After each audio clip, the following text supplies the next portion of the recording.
மகாபரிசுத்தமுள்ள பிதாவே, இந்த மகத்துவமான இந்த காலை வேலைக்காக தகப்பனங்களை மீண்டும் உடைய கரத்திலே தாழ்த்துகிறோம். ஆம் கர்த்தாவே, உடைய கிருபையினாலே இந்த 2 நாட்களையும் எங்களோடு நீர் இருந்து அதிசயமான தேவன், அதிசயமான கிரியினாலே வழி நடத்தி கர்த்தாவே, எந்த ஆண்டவரே அசம்பாதங்களும் எந்த ஆண்டவரே தடைகளும் வராத வண்ணம் எல்லாமே ஒழுங்கும் பிறகுமாக நடைபெறத்தக்கதாக நீர் எங்களுக்கு பாராட்டின மகத்தான அந்த இரக்கத்துக்காக கர்த்தாவே, இது எங்களால் உண்டான நீதி அல்ல ஆண்டவரே. இது உலக தோட்டத்துக்கு முன்பாகவே நீர் ஏற்படுத்தின ஆண்டவரே உடைய மனவாட்டிக்காக நீர் ஆயத்தப்படுத்தின உண்டாயிருக்கிறபடினால் ஆண்டவரே, அந்த தேவ புத்திரர்கள் இருக்கிற இடத்திலே நீர் உம்முடைய அசைவை நீர் காண்பிக்கிற தேவன். அதனாலே ஆண்டவரே, உம்முடைய ஜனங்களாகிய நாங்கள் ஒன்று கூடி கர்த்தாவே ஆண்டவரே, எந்த சபையோ எந்த போதகமே அல்ல, வானத்தையும் பூமியையும் படைத்த சர்வ வல்லமுள்ள கர்த்தாவே, உம்மை நாங்கள் மகிமைப்படுத்தும்படியாக ஆண்டவரே, நாங்கள் ஆண்டவரை ஏற்படுத்தின இந்த மகத்தான தருணத்துக்காகவும் அது நிமித்தம் உடைய நாமம் மகிமைப்பட்டதுக்காகவும் கோடான கர்த்தாவே, வந்திருக்கிற ஒவ்வொரு ஜனத்தையும் விசேஷமாக வந்திருக்கிற ஒவ்வொரு ஊழியக்காரையும் ஆண்டவரே நீர் ஆசீர்வதித்து நிச்சயமாக எந்த வண்ணமான ஒரு நம்பிக்கையோடு வந்தார்களோ அந்த நம்பிக்கையை நீர் காத்து கொண்ட தேவனாயிருக்கிறீர். அதனாலே அந்த நம்பிக்கையோடு கர்த்தாவே மீண்டும் அவர்கள் அங்கே புறப்பட்டு போய் கர்த்தாவே தங்களுடைய சபை கூடுதலே இருக்கும் போது ஆண்டவரே உம்முடைய மகத்துவங்களை உம்முடைய மகிமையை மீண்டுமாக ஆண்டவரே அவர்கள் பறைசாற்றி ஆண்டவரே மீண்டுமாக உம்முடைய ஜனங்களோடு ஒன்று கூடுகிற அந்த வேலைக்காக அவர்கள் காத்திருக்கவும் ஆண்டவரே, ஒரு வேளை அது ஆண்டவரே இல்லாமல் போனால் பரலோகத்திலே நாங்கள் ஒன்று கூடுகிற வேலையிலே அந்த மகிழ்ச்சி உண்டாகும் என்று நாங்கள் அறிந்திருக்கிறோம். அதனாலே கர்த்தாவே, இது ஒரு பிரிவு அல்ல ஆண்டவரே, இது ஒரு தற்காலிகமாயிருக்கிறது. ஆனால் நிரந்தரமாக என்றென்றும் உம்மோடு கூட உடைய சனத்தோடு நாங்கள் இருப்போம் என்று நாங்கள் அறிந்திருக்கிறோம். அதுக்கு ஆண்டவரே நீர் பாராட்டின அந்த அன்புக்காக உமக்கு ஸ்தோத்திரம், நீர் பாராட்டின அந்த இரக்கத்துக்காக உமக்கு ஸ்தோத்திரம், நீர் பாராட்டின ஆண்டவரே உடைய தயவுக்காக உமக்கு ஸ்தோத்திரம். கர்த்தாவே, அருமையான பொழுதிலே கர்த்தாவே திறக்க போற அந்த வார்த்தையை நீர் ஆசீர்வதி, அந்த வார்த்தையிலே நீர் மகிமைப்படும், அந்த வார்த்தையை கொண்டு நீர் எங்களோடு இடைப்படும். கர்த்தாவே, இந்த வேலை ஆண்டவரே அடியானை மொழிபெயர்க்கிற சவனை கேட்கிற செவிகளை கரத்தில் ஒப்புக் கொடுக்கிறோம்.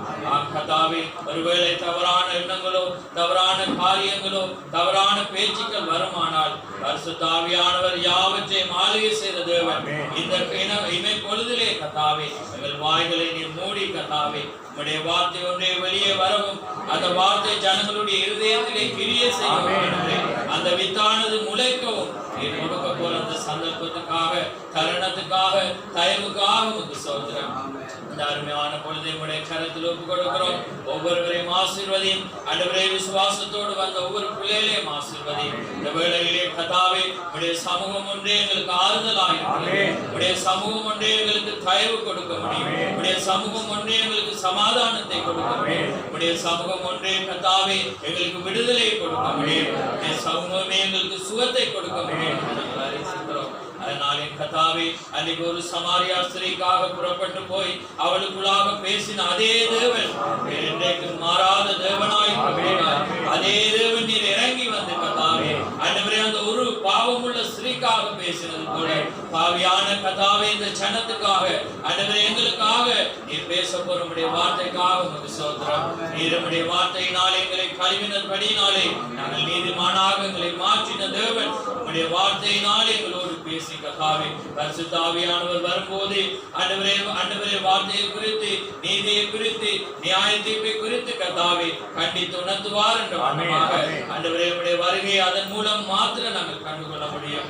நாளை நீர் எங்களோடு பேசுற கிருபைக்காக உமக்கு ஸ்தோத்திரம். எங்களோடு இடைப்பட போற கிருபைக்காக உமக்கு ஸ்தோத்திரம். எங்களை மூடி கர்த்தாவே உம்முடைய நாமம் ஒன்றே மகிமைப்பட நீர் ஆண்டவரே எங்களை மறைத்து எங்களை ஒரு கருவியாக பயன்படுத்தி கர்த்தாவே பேச போற நம்முடைய வார்த்தைக்காக உமக்கு ஸ்தோத்திரம். எங்களை தரை மட்டும் எங்களை முழுவதுமாக நாங்கள் தாழ்த்தி ஆண்டவரே எங்களுக்காக மரித்து உயிர்த்து என்றென்றும் ஜீவிக்கிற ஆண்டவரும் இரட்சகருமாகிய இயேசு கிறிஸ்துவின் நாமத்தில் கேட்கிறோம். ஆமென். நாங்கள் நின்ற வண்ணமாகவே நாங்கள் வெளிப்படுத்தல் 22ஆம் அதிகாரத்துக்கு நாங்கள் கடந்து போவோம். அதில் நான் நினைக்கிறேன் 16வது வசனத்தையும் 17வது வசனத்தையும் நாங்கள் வாசிக்க போகிறோம். சத்தமாக வாசியுங்கள், உணர்வுபூர்வமாக வாசியுங்கள், ஏனென்றால் இது கர்த்தருடைய வார்த்தையாயிருக்கிறது. சபைகளில் இவைகளை உங்களுக்கு சாட்சியாக அறிவிக்கும்படிக்கு இயேசுவாகிய நான் என் தூதனை அனுப்பினேன். நான் தாவீதின் வேரும் சந்ததியும் பிரகாசமுள்ள விடிவெளி நட்சத்திரமுமாய் இருக்கிறேன் என்றார். ஆவியும் மணவாட்டியும் வா என்கிறார்கள், கேட்கிறவனும் வா என்பானாக. தாகமாய் இருக்கிறவன் வரக்கடவன், விருப்பமுள்ளவன் ஜீவ தண்ணீரை இலவசமாய் வாங்கிக் கொள்ள கடவன். ජේසුස් වන මම සභාව උදෙසා මේ දේවල් ගැන නුඹලාට සාක්ෂි දෙන්නට මාගේ දූතය එවිමි. මම වනාහි දාවිද්ගේ මුල සහ වංශය, දීප්තිමත් පහන් තාරකාවය. ආත්මයන්න් වහන්සේද මනමාලිද වරෙන්නයි කියති. අසන්නාද වරෙන්නයි කියාවා. පිපාස ඇත්තා ඒවා. කැමැති කෙනෙක් ජීවන වතුර නොමිලේ ගනීවා. ආමේන්. ஆமென். யாவரும் அமர்ந்திருங்கள்.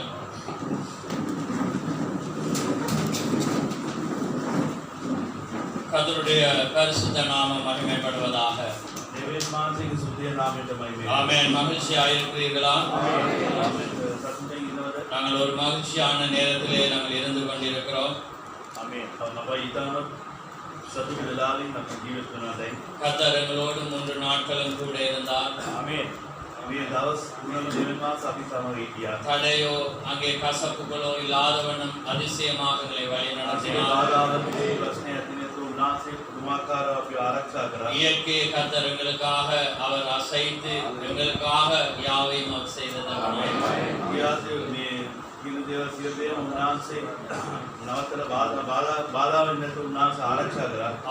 அது தேவனுடைய கரமாயிருக்கிறது.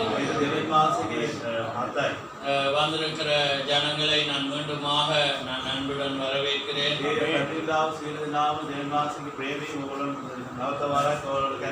ஏனென்றால் ஐக்கியம் என்ற ஒரு விஷயத்திலே நாங்கள் அதிக கவனமாக இருக்க வேண்டும்.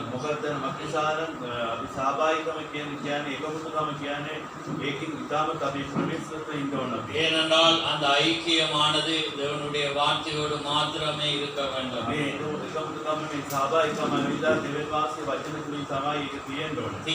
அன்பு வேற, ஐக்கியம் வேற.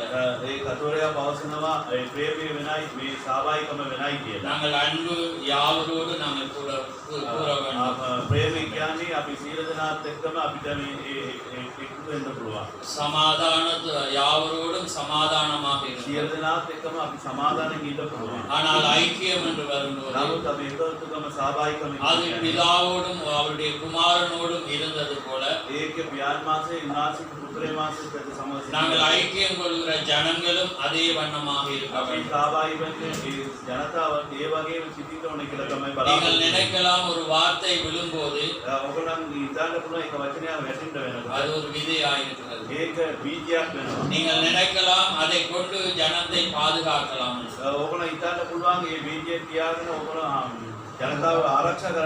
அது விதை, அது மாற்ற முடியாதது, நிச்சயம் முளைக்கும்.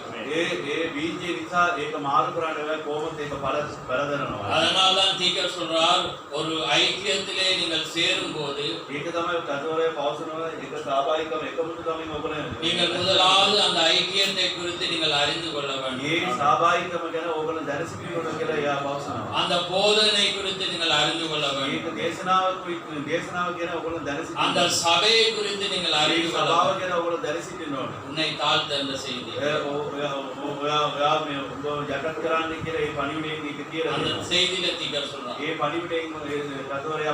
நீங்கள் அந்த சபையை குறித்து அறிந்திராவிட்டால் දන්නේ නැත්නම් நீங்கள் ஜனங்களை கூட்டி செல்லக்கூடாது. ඒ ජනතාව ඕගොල්ලන් එකත් ඉන්ට්‍රස්ට් වෙන්න එපා කියලා ඒ කතෝලික අපිට ஏனென்றால் அங்கே தவறானதை அந்த ஜனங்கள் கற்றுக்கொண்டு அதை பிடித்துக் கொள்வார்கள். මක්නිසා නම් ඒක මේ වැරදි දෙයකට ඒ ජනතාව කොහොමද අල්ල ගන්නවා කියලා කියනවා. அதனாலே போதகர்களுக்கு அவர் சொல்றார், ඒ නිසා ඒ ගුරුවරට ඒ කියන්නේ පාලකයට நீங்கள் முதலாவது போய் அந்த சபையை பாருங்க. ඕගොල්ලන් ඉස්සරහම ගිහිල්ලා ඒ සභාව බලන්න. அந்த சபையை பார்த்து உங்களுக்கு திருப்தி, ஆத்ம திருப்தி இருந்தால் மாத்திரம் நீங்கள் அழைத்து ඒ போங்க. සභාව වල ආත්මික පැත්තෙන් ඕගොල්ලන්ට සම්පූර්ණ කියලා ඒ සතුට නම් ඕගොල්ලන් ආයි සභාව එකක් යන්න පුළුවන් කියලා පවසනවා. ஆமென்.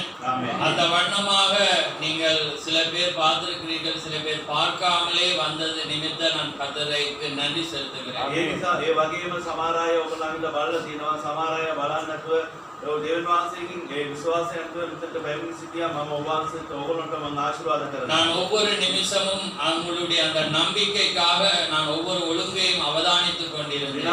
විනාඩි හැමතිස්සෙම ඕගොල්ලෝ බලාගෙන සිටියා කොහොමද ඕගොල්ලන් මේ අපි ගැන ඕගොල්ලන් විශ්වාසය ඇතුළත දාවි නිසා මම ඕගොල්ලන් ගැන විතරම බලාගෙන ඉන්නවා. ஏனென்றால் எங்களுடைய எந்த இடரலும் உங்களுடைய ஜனத்தை பாதிக்க கூடாது. මේ බාධාව කිසිදේක ඕගොල්ලන්ගේ ජනතාවට කිසි බාධාවක් ඉන්න වෙන්න නැහැ කියලා මම බලාගෙන ஏனென்றால் வேதம் சொல்கிறது, ஒருவன் இடரலாய் இருந்தால் அவனை எந்திரக்கல்லை கட்டி சமுத்திரத்தின் ஆழத்தில் போடுவது நலமாயிருக்கும். இது බාධාවේ ගල ඒ කෙනෙක්ගේ බාධා නැති ඒවා ඉන්නවනේ එයාගේ වෙල්ලට ගල්ලක් බැඳලා මේ மூதல் தாண்டோடு கீழே பாவசனம். ஆமென். பாவசனம். யாவரும் அவதானத்தோடு இருங்க. சிறுதிராம நீ பராகிந்த. மயக்கமா இருந்தா எழுப்பி நின்று கேளுங்க. உங்களோட கலந்த வகையான நீ பிச்சையல்ல. ஏன்னா அது கர்த்தருடைய வார்த்தையை நாங்க ஜாக்கிரதையோடு இருந்து கேட்க வேண்டும். අපි විතාම ප්‍රවේශුන් අහන්න ඕනේ. அதுதான் உங்களை மாற்ற முடியும். මේ දේවාස වචන තමයි ඔයගොල්ලෝ මාරු කරන්නේ. அதுதான் உங்களை திருத்த முடியும். ඒක තමයි ඔයගොල්ලන්ට හරිගසන්නේ. அதுதான் உங்களை மறுரூபமாக்க ඒක முடியும். තමයි ඔයගොල්ලෝ අන්‍යසෙන්ට දේව වචනය කරන්නේ. மனிதனுடையது அல்ல. ඒක මිනිසයාගේ නෙවෙයි. ஆமென். அதனால தான் நாங்கள் கர்த்தருடைய வார்த்தையை ஒருவன் போதித்தால் கர்த்தருடைய வார்த்தையிலிருந்து போதிக்கப்பட வேண்டும். දේශනා කරනවා නම් දේවනාසික වචනේ අනුව එයා දේශනා කරන්න ඕනේ කියලා උන්වහන්සේ පදේ පවසනවා. நான் சொல்லுகிற ஆலோசனைகள் இந்த காலத்திலே ஒரு மணவாட்டியை ஆயத்தப்படுத்தின அனுப்பின ஒரு தூதனுடைய வார்த்தையை தான் நான் பேசிக் මම கொண்டிருக்கிறேன். කියනවා වන්දනේ මේ කාලේ උන්වහන්සේගේ මනමානේ සූදානම් කරනවා ඒක දේව ඒක දූතියාගේ පණිවිඩය තමයි මම කියන්නේ. ஆமென். அதனாலே உங்களுடைய நம்பிக்கைக்காக நாங்கள் அதிக அவதானத்தோடு இருந்தேன். ஒருவேளை தவறுகள் இருந்தால் கூட மன்னித்து கடந்து ඒ செல்லுங்கள். නිසා ඕගොල්ලන් අපි තුලින් තියෙන ඇදහිල්ල විශ්වාසය තුළ ඒ ඇදහිල්ලට කිසි බාධාවක් එන්න ඕනේ නැහැ කියලා මොකක් හරි වැරදක් සිද්ධ වුණා නම් ඕගොල්ලන් කමා වෙන්න ඕනේ කියලා මම බලාපොරොත්තු වෙමින් ඉන්නවා. அதனால தான் நான் போன வாரமே சபைக்காக ஒரு செய்தியை கொடுத்தேன். ඒ නිසා තමයි ගිය සතියේ මම සභාව නිසා ඒක පණිවිඩයක් මම දුන්නා. அந்த செய்தியை கேட்டிருந்தா உங்களுக்கு ඒ புரிந்திருக்கும். පණිවිඩය ඔයගොල්ලෝ අහලා තියෙනවා නම් ඕගොල්ලන්ට වැටෙනවා ඒක. தேவன் தம்முடைய விசேஷித்த குணங்களினாலே அடையாளம் கண்டு දෙවියන් கொள்வார்கள். වහන්සේ තමන්ගේ විශේෂ ගුණාංගයේ තුලින් උන්වහන්සේ ලකුණු කරගන්නවා කියලා ඒක පණිවිඩයක්. அதனால்தான் தீர்க்கதரிசி அதிலே சொல்லுகிறார், ඒ නිසා තමයි කතෝලික එතන පවසන්නේ. அங்கே செய்தியோ கட்டிடத்தையோ அங்கே தேவனுடைய காரியம் அங்கே இருப்பதாக கண்டுகொள்ள வேண்டாம்.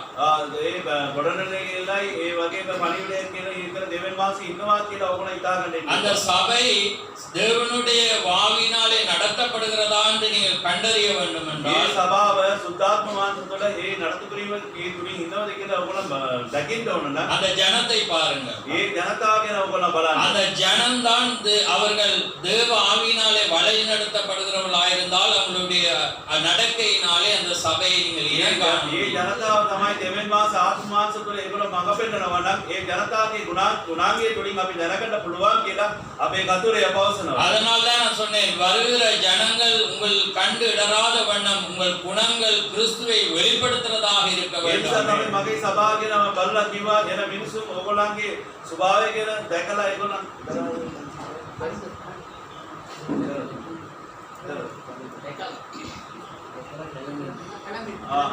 අපේ ගුණාංගයේ දැකලා ගැලපෙන්න හොඳ නැහැ කියලා ඔයගොල්ලෝ හරි ප්‍රවේශන තින්දෝල කියලා මම ඒගොල්ලන්ට කිව්වා. ஆமென். ஆமென். கதிரையில் இல்லாட்டி பாருங்க, 2 3 இருக்குது. ரைட். அப்ப பாருங்க, தேவனுடைய காரியங்கள் வந்து தேவனுடைய ஒழுங்கின்படி அது நடைபெற வேண்டும். දෙවන් වාසයේ සියලු දේවල්ම දෙවන් වාසයේ ඒ පිළිවෙලට තමයි ඒ සභාව තුල තියෙන්න ඕනේ කියලා බලාපොරොත්තු. ஏனென்றால் தேவன் ஒழுங்கும் கிரகமான தேவன். මක්නිසාද දෙවන් වාසයේ එක පිළිවෙලට තමයි සියලු දේම කරන දෙවන් වාසයේ. தேவனுடைய ஒழுங்கிலே அந்த சபை இல்லாவிட்டால் தேவன் அங்கே வர දෙවන් முடியாது. වාසයේ පිළිවෙලේ මේ සභාව තියෙන්නේ නැත්නම් දෙවන් වාසයේ කරන පැමිණෙන්න බෑ කියලා දෙවන් වාසයෙන් බලන්න. அதனால் தான் தேவன் அங்கே வாசம் பண்ணுகிற ஒரு ஸ்தலத்தை அவர் சொல்றார், பரலோகத்தின் மாதிரியாக நீ கூடாரத்தை பூமியிலே ඒ නිසා තමයි දෙවන් වාසයේ වාසය කරන ස්ථානයේ ඒ ස්වර්ග රාජ්‍යයේ තියෙන ඒ වගේමයි මේ ලෝකයේ ඔය කුඩාරම දාට කියලා මෝසස් දෙවන් වාසයේ පැවසුවා. ஆமென். ஆமென். ஏனென்றால் ஒரு பூமியிலே ஒரு கூடாரம் அங்கே இருக்குமானால் அது பரலோகத்தின் மாதிரியாக தான் அது இருக்க வேண்டும். මක්නිසාද මේ ලෝකයේ කුඩාරම තියෙනවනම් ඒ දෙවන් වාසයේ රාජ්‍යයට අඩයාලමගේ ලකුණු වගේ තමයි මේ තියෙන්නේ. அந்த மாதிரி அங்கே இல்லாவிட்டால் தேவன் அங்கே வர ඒ மாட்டார். වගේම නැත්තම් දෙවන් වාසයේ දෙන්න පැමිණෙන්නේ නැහැ කියලා තමයි බලන්නේ. அதனால் தான் அவர் பலிகள் சரியாக செலுத்தப்படாவிட்டால் அங்கே தேவன் வர ඒ முடியாது. නිසා තමයි මේ පූජාව හරියාකාරයට තවන්න නැත්නම් දෙවන් වාසයේ දෙන්න එන්නේ නැහැ. ஆமென். அதனால் தான் எருசலேம் தேவாலயத்திலே நீங்கள் பார்த்தீங்கன்னா தேவனே கட்டளை கூட, இது இந்த இடம், இது இந்த அளவு, இது இந்த நீளம், இது இந்த உயரம், இது அதிலே இருக்க வேண்டும் என்று தேவன் ඒ கட்டளை. නිසා තමයි ඒ එරුසලේම දේවමාලිගාවට දෙවන් වාසයේ කියනවා මේ වගේ පළලයි මේ වගේ දිගයි මේ වගේ යම්බරයි මේ වගේ තියෙන්න ඕනේ කියලා දෙවන් වාසයේ මේ සියලු මැනුම දුන්නා. தேவன் அட்ஜஸ்ட் பண்ற தேவன் அல்ல. දෙවන් වාසයේ කිසි අජස්ට් කරන්නේ නැහැ දෙවන් වාසයේ. தேவனுக்கு சொன்னா அதன்படி நடந்தா அங்க தேவன் දෙවන් இருப்பார். වාසයේ ඒ කිව්වොත් ඒ වගේම අපි ඉන්නවනම් දෙවන් වාසයේ දෙන්න එනවා. அதனால தான் நீங்க தீர்க்கதரிசியுடைய அநேக அந்த சொப்பனம் தரிசனத்திலே அதை காண ඒ முடியும். නිසා තමයි අනාථ කතුරාගේ යාගේ ඊනෙන් ඒ ඊනෙන් යාගේ දර්ශනේ බලන්න පුළුවන්. ඒ වගේම තමයි එයා දකින දේවල් තමයි එතන වෙන්නේ කියලා අපි அதனால දකිනවා. தான் தீர்க்கதரிசி தேவன் ஒரு தரிசனத்தை கொடுக்கிறார், அந்த மனிதன் சுகமாகிறான் என்று. ඒ නිසා තමයි අපි අනාථ කතුරාට දෙවන් වාසයේ දර්ශනයක් දෙනවා.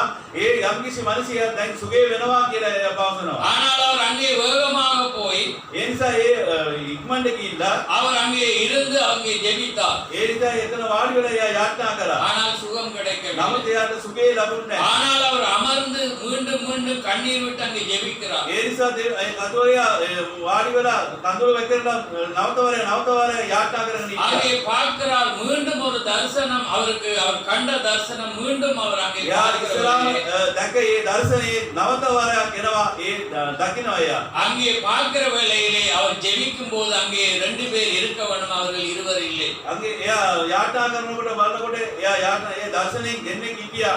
එතන ඒ දෙන්නම නැහැ එතන ඒ දර්ශනේ. ஒருவர் அங்கே கதிரையிலே இருக்க வேண்டும், එකෙනෙක්ගේ පුටුව වාඩි වෙන්න ඕනේ. ஒருவர் அங்கே நிலை வாசல் அருகிலே நின்று கொண்டிருக்க ඒ வேண்டும். උඩුවස්සේ දොරකාවට එකෙනෙක් ඉන්න ඕනේ.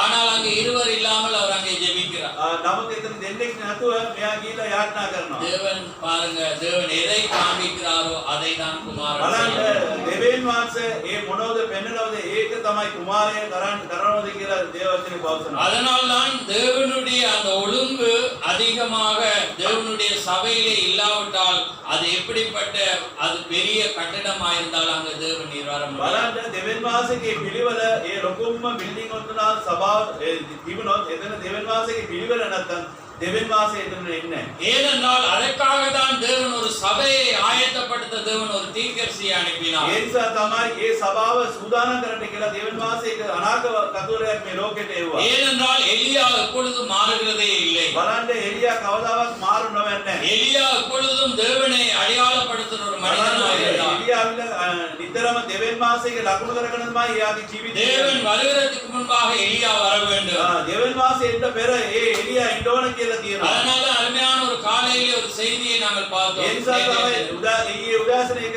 පණිවිඩයක් අපි ඇහුවා. ஏனென்றால் எலியாவினால் மாத்திரமே பலிபீடத்தை செப்பனிட முடியும். බලන්න එලියා විතරයි දෙවියන් වහන්සේගේ පූජා ස්ථානයේ ඒ හරියාකාර හරිගසන්න පුළුවන් එයාට විතරයි. பாருங்கள், அவன்தான் தேவனுடைய அந்த பலிபீடத்தை சீர்படுத்துகிறான். බලන්න එයා විතරයි දෙවියන් වහන්සේගේ පූජා ස්ථානයේ හරිගසන්න පුළුවන් එයාට පමණයි. அதே வண்ணமாக இந்த எலியா வருகிற வேளையிலே ඒ වගේම මේ එලියා නවතවරයක් කියන එලියා அவர் එනවා. சபையை சீர்படுத்துகிறார். ඒ සභාව එයා පිළිවෙල කරන්න ඕනේ. நீங்க அழகாக நோட் பண்ணி பாருங்க. බලන්න ඔයා ලස්සන ආකාරයෙන් ලකුණු කර කළ நீங்க බලන්න. அவதானமா பாருங்க. பாருங்க. හොඳටම උදාකාරම් බලන්න. பாருங்க 1963 பிப்ரவரி 28ஆம் தேதி பலமுள்ள தூதன் ஆண்டவராகிய இயேசு கிறிஸ்து இறங்கி 1963 ඒ පෙබ්‍රුවරි මාසයේ 28 වෙනිදා ඒ බලවන්ත දේවදූතයා මේ ලෝකෙට එනකොට பாருங்க இறங்கி வந்து தேவன் வெளிப்படுத்தின பிற்பாடு දෙවන් වාසයේ පැමිණෙන ලෝකෙට පැමිණෙලා උන්වහන්සේ එළිදරුණම් දුන්නා පස්සේ அந்த ஊழியம் பலமுள்ள தூதனுடைய செய்தியாக மாறுகிறது. ඒ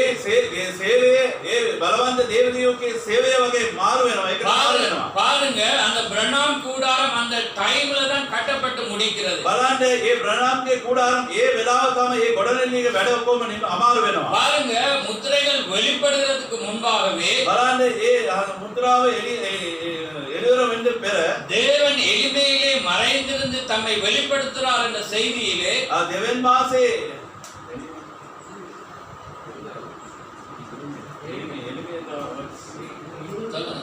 නිලුඳුගමෙන් උන්වහන්සේ සංගවලා ඊටපස්සේ එළිදර වෙනවා කියලා ඒ පණිවිඩය තුලින් பாருங்க அவர் ஆலயத்தை ஒரு தேவனுடைய சமூகத்தை அவர் சீர்படுத்துகிறார்.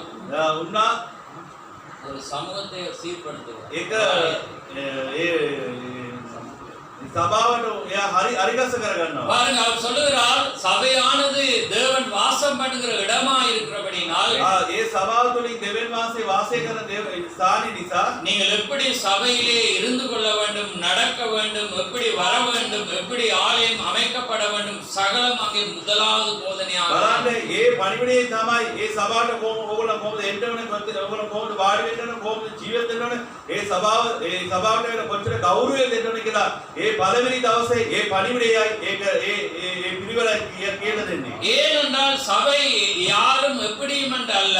බලන්න සභාව කොහොමද කොයි වගේ කියන්න පුළුවන් வாசிக்க நேரம் இல்லை. මට කියවන්න වෙලාවක් නැහැ. அவங்க தர்மகர்த்தா டீக்கன்மார்கள் அங்கே ஒவ்வொரு அங்கே போசி அதாவது ஸ்தானங்களாக அவர் එක එක பிரிக்கப்படுகிறார். ස්ථානයට එක එක කට්ටිය පවතලා ඒ ඩීකන්ලා ඒ වගේ එක එක කට්ටිය ඒගොල්ලෝ එයා අපේ කතෝලික එයා පත් කරනවා. பாருங்க அவர் அந்த டீக்கன்மார்களை அவர் வாசல் அறையை அங்கே ஒன்னு கதவுலே அவர் நிப்பாட்டி බලන්න මේ ඩීකන්ලා මේ දොරගාව එයා ඉතවලා அவர் என்ன சொல்லுகிறார் என்றால் එයා මොනවද කියන්නේ? வருகிற ஜனங்கள் தேவனுடைய வார்த்தையை கேட்க வருவார்கள். ඒ එන කට්ටිය දෙවන් වාසික වචනේ අහන්න එනවා. தேவனுடைய அந்த மனிதர்கள் தாய்மார்கள் தங்களுடைய பிள்ளைகளை நம்பி அங்கே சபைக்கு அனுப்புவார்கள். බලන්න මේ දෙවන් වාසික අපේ අදලිවාන්තේ තමන්ගේ දුවරුව පුතාලව මේ සභාවට විශ්වාසවන්තව මේ එවනවා. அவர்கள் வந்து தேவ சமூகத்திலே தேவனை ஆராதிக்காமல் ඒගොල්ලෝ අවිල්ලා දෙවන් වාසික අභිමුඛ ඇවිල්ලා දෙවන් වාසික නමස්කාර කරන්න வெளியிலே அவர்கள் இருந்து கொண்டு பலரோடு கதைத்துக் கொண்டு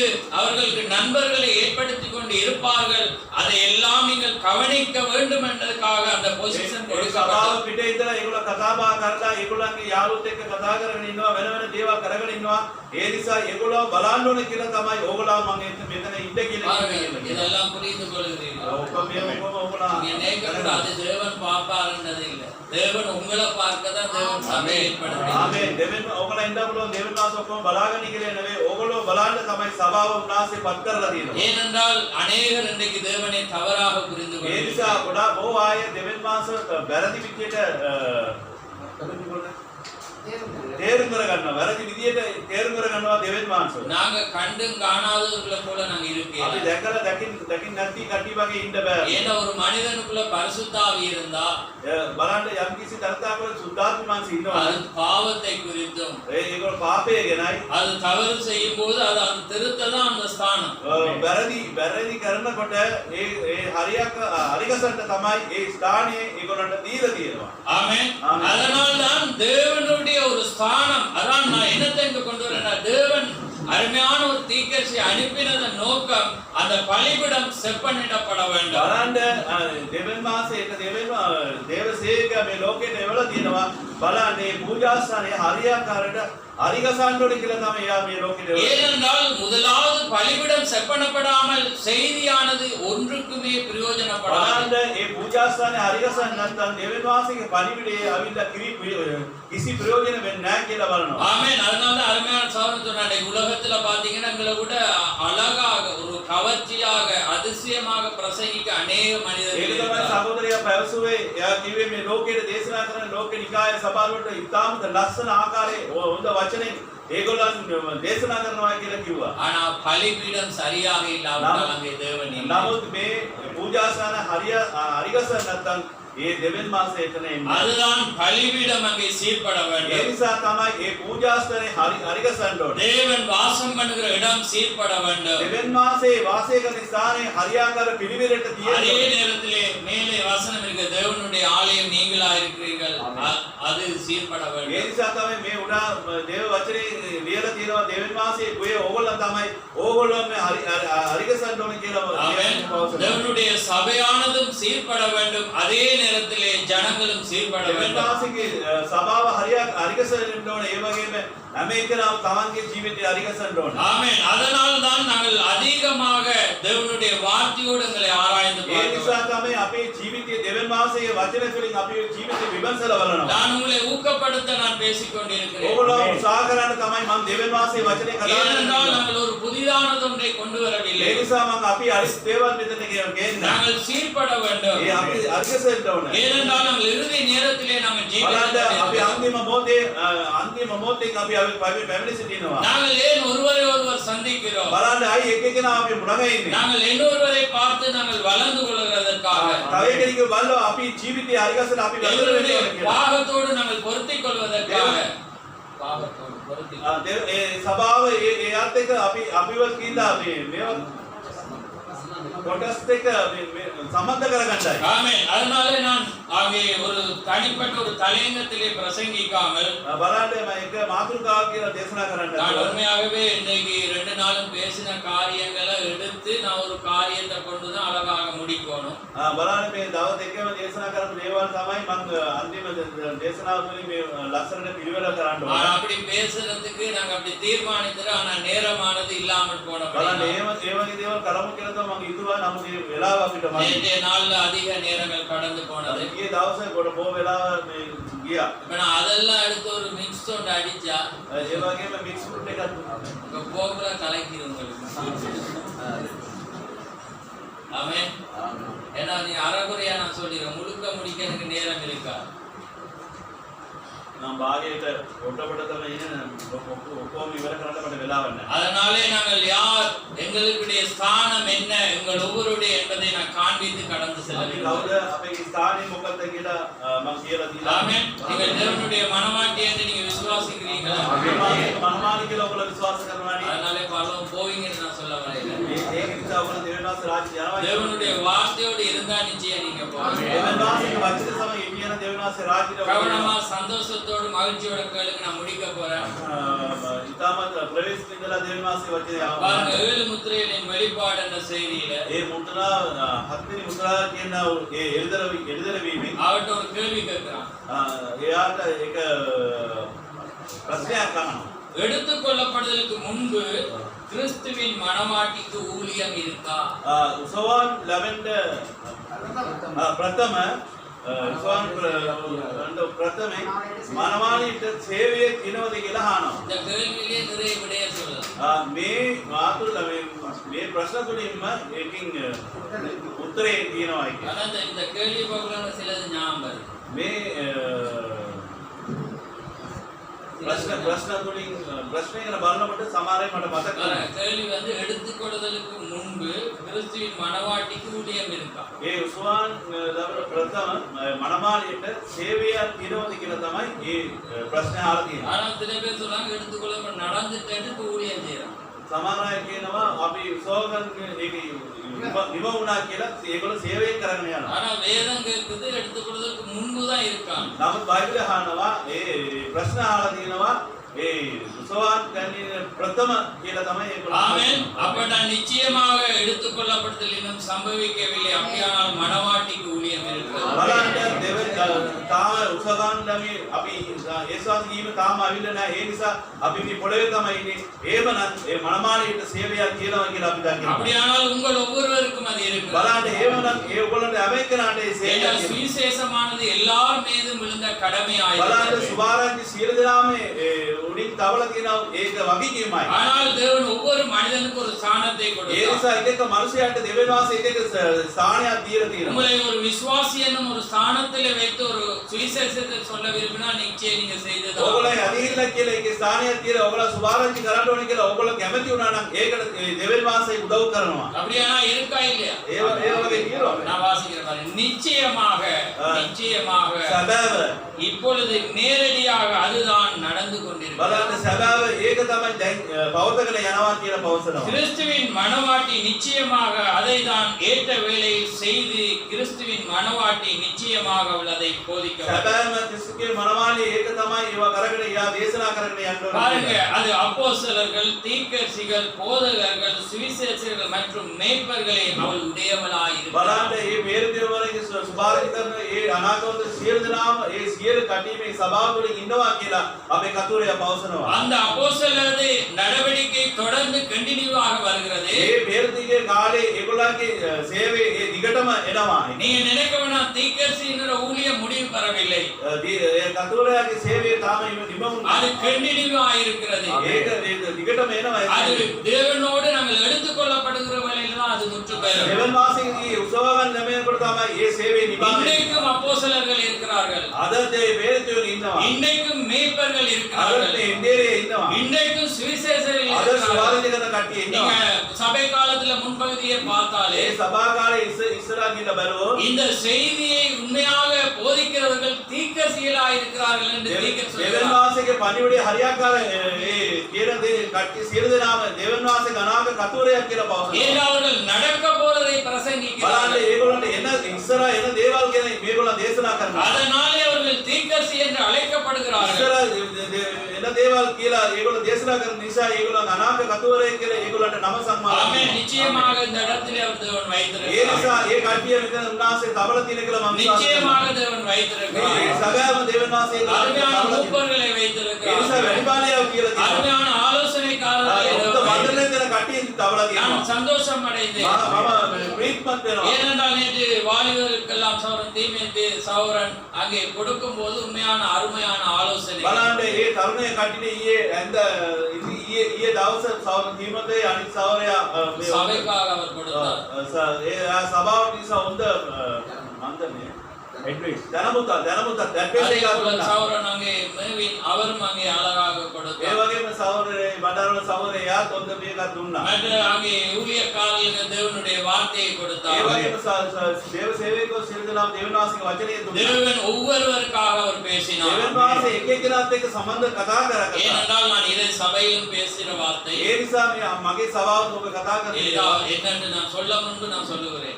ඒ මම කියන්න පෙර තමයි මේක කියන්නේ. ஏன்னா சபையில சொல்லுகிறது. ඒ නිසා සභාව තුළ මම ஒரு කියන්නේ சபையில மூன்று சாராரும் இருப்பாங்க. ඒක සභාවේ තුන් ආකාර කණ්ඩායමක් ඉන්නවා. விசுவாசி, அவிசுவாசி, பாவனை விசுவாசி. ඒ ඇදහිල්ලයි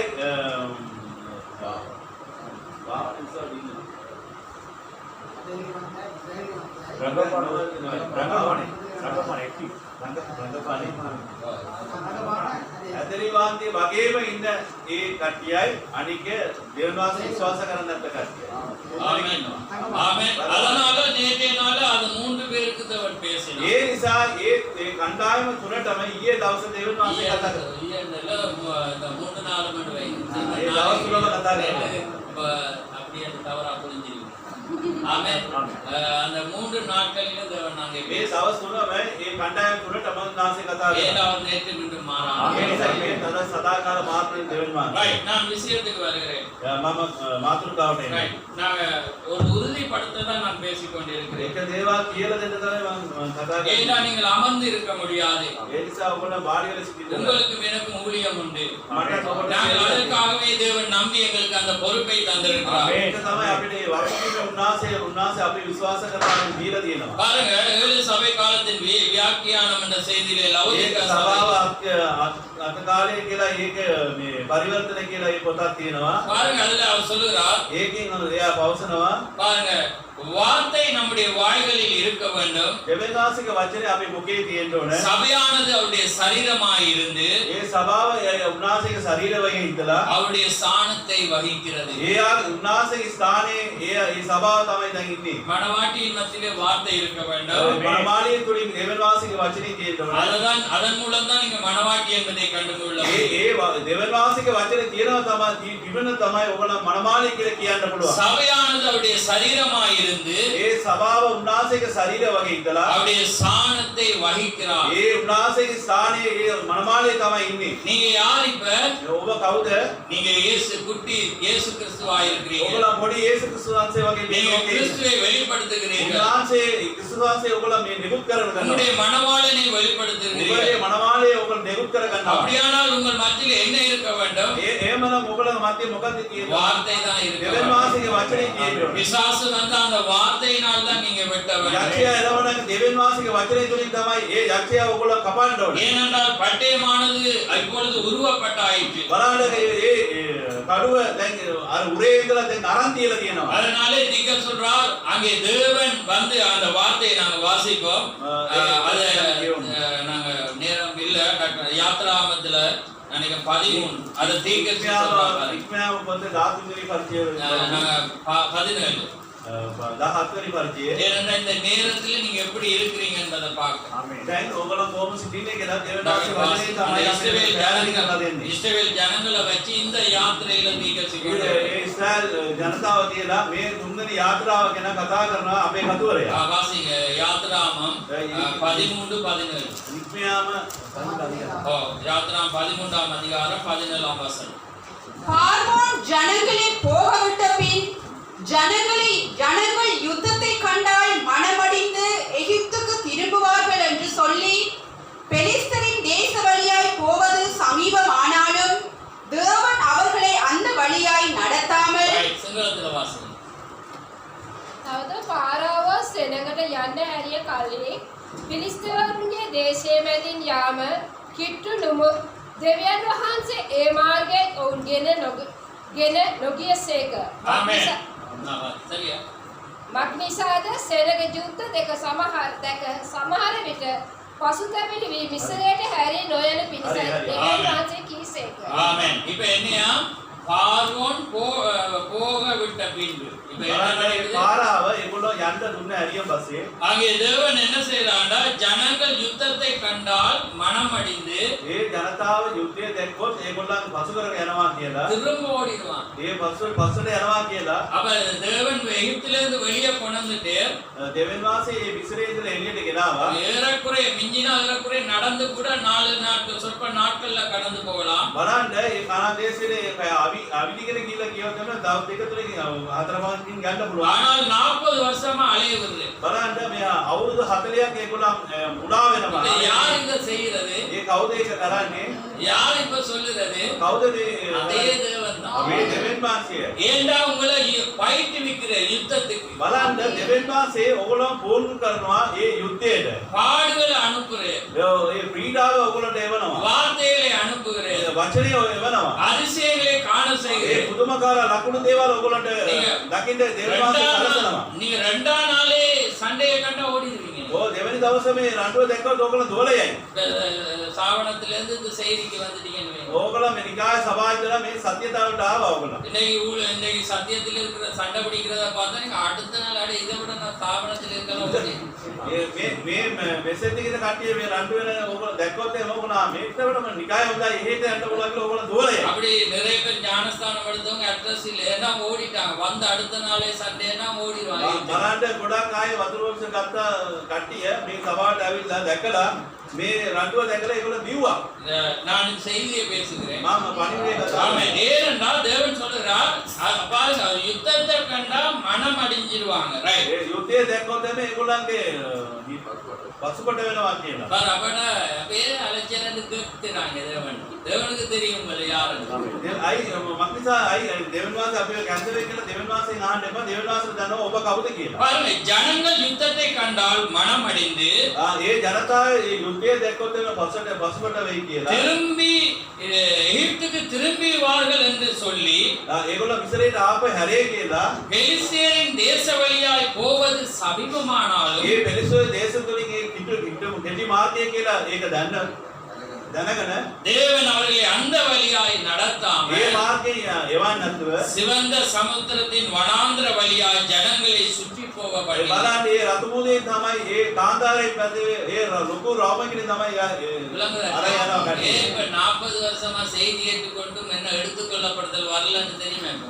බලන්න ඒ අවුරුදු 40ක් මේ පණිවිඩය අහලා ඒක පිළි අරගෙන ආයි යේසුස් වහන්සේ ආවිලා කියලා දන්නවද? இப்ப விளங்கிச்சுதானே?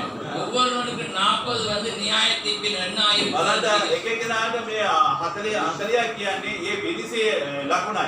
ஆனா 40 போகல.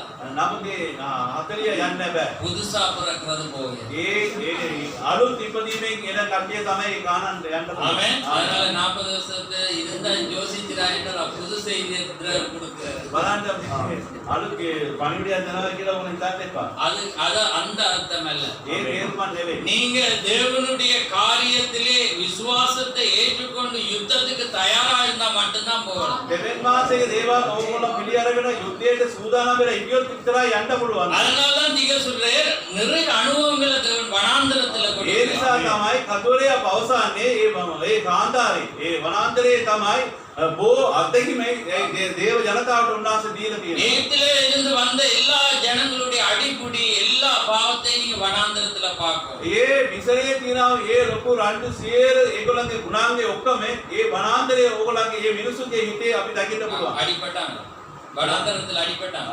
රණ්ඩුනාද? அடிபட்டதுல வடிவ வேதனை பார்க்க நேரம் இல்ல சொல்றேன் உங்களுக்கு தெரியுமன்றபடி.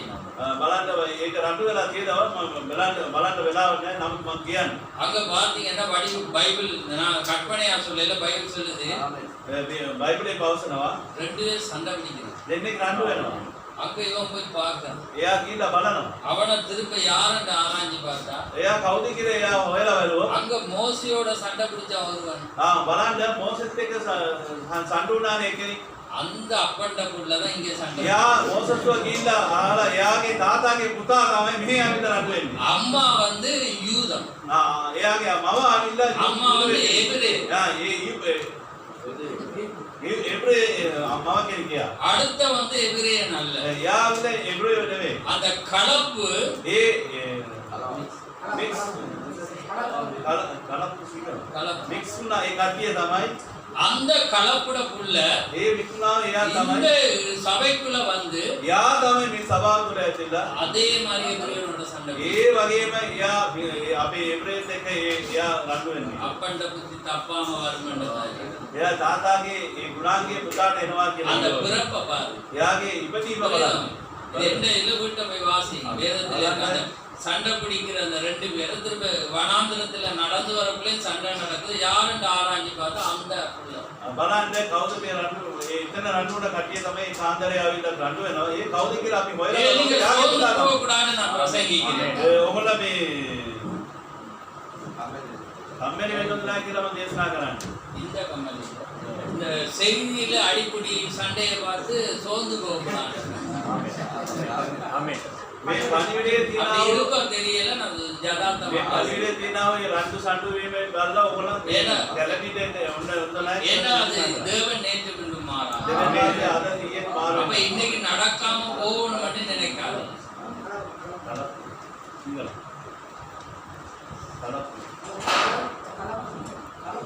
Mix protein mix mix fruit வேணும் பழமா மிக்ஸ் ඒකෙන් දැන් ඔයාලට තේරෙනවානේ ඒ කලමුණාව ඒ මිනිසුන් තුළ තියෙන ගුණාංගය තමයි දැන් කතා කරන්නේ. ஆமென். ஏன்னா உங்களுக்கு தெரியும் தேவன் கலப்பு மார்க்கத்தில் ஒரு செய்தியை பிரசங்கிக்கிறார்.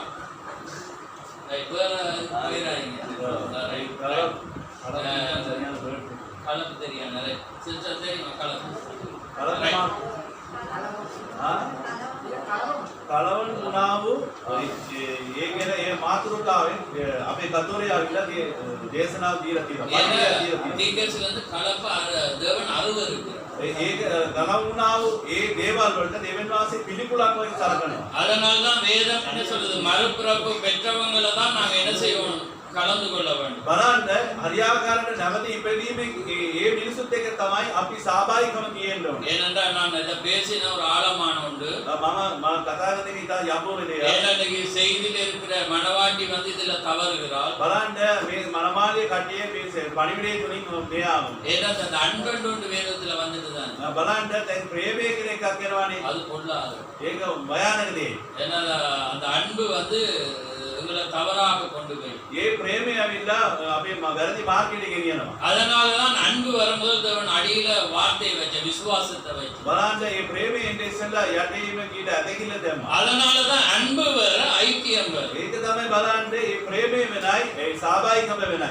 வார்த்தை அங்கே வார்த்தையோடு தான் இணைய வேண்டும். බලන්න මේ වචනෙත් එක්ක තමයි සම්බන්ධ වෙන්නේ. அதனாலதான் தேவனே பாருங்க அவர் சொல்ற உன்னை போல பிறனை நேசி.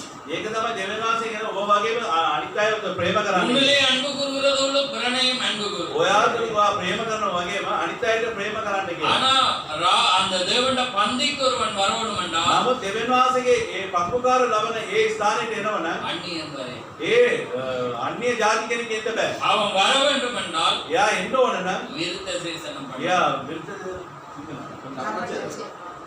සර්වචර්ය කරන්න ඕනේ කියලා පෞසල තියෙනවා. புரியுதா உங்களுக்கு? செய்தியோட ආමේන්. ආමේන්. ஏனென்றால் பாருங்க தேவன் வடிவா சொல்ற அன்பு அன்பு வந்து உன்னை போல பிறனை நேசிப்பது බලන්න அன்பு. ප්‍රේම කියන්නේ ඔයා වගේ අනිත් අය ප්‍රේම කරන්න කියලා ඒක දෙවියන් වහන්සේ කියලා දුන්නේ. ஆனா ஐக்கியம் என்று வரும்போது නමුත් සහභාගීකම කියලා එනකොට அவன் விருத்தேசனம் එයා பண்ண. සර්වචර්ය කරන්න ඕනේ කියලා උන්වහන්සේ බයිබලයේ எதுல இருதயத்துல. ඒ බලන්න ඕකේ හිතේ කරන්න. இன்னைக்கு அது எதற்கு அடையாளம்? ඒක මොකටද ලකුණු වෙන්නේ? பரிசுத்த ஆவி. ඒක සුද්ධාත්ම ஆமென். මානසික. ஆமென். அப்படியானால் ஒருவன் வார்த்தையை பெற்றவன் வார்த்தையை பெற்றவனோடு தான் ஐக்கியம் බලන්න கொள்வான். දෙවියන් වහන්සේ යම් කිසි කෙනෙක් වචනේ ලබලා තියෙනවා නම් එයා සහභාගී වෙන්න ඕනේ තව වචනේ ලබාගත්ත කෙනෙක් එක්ක.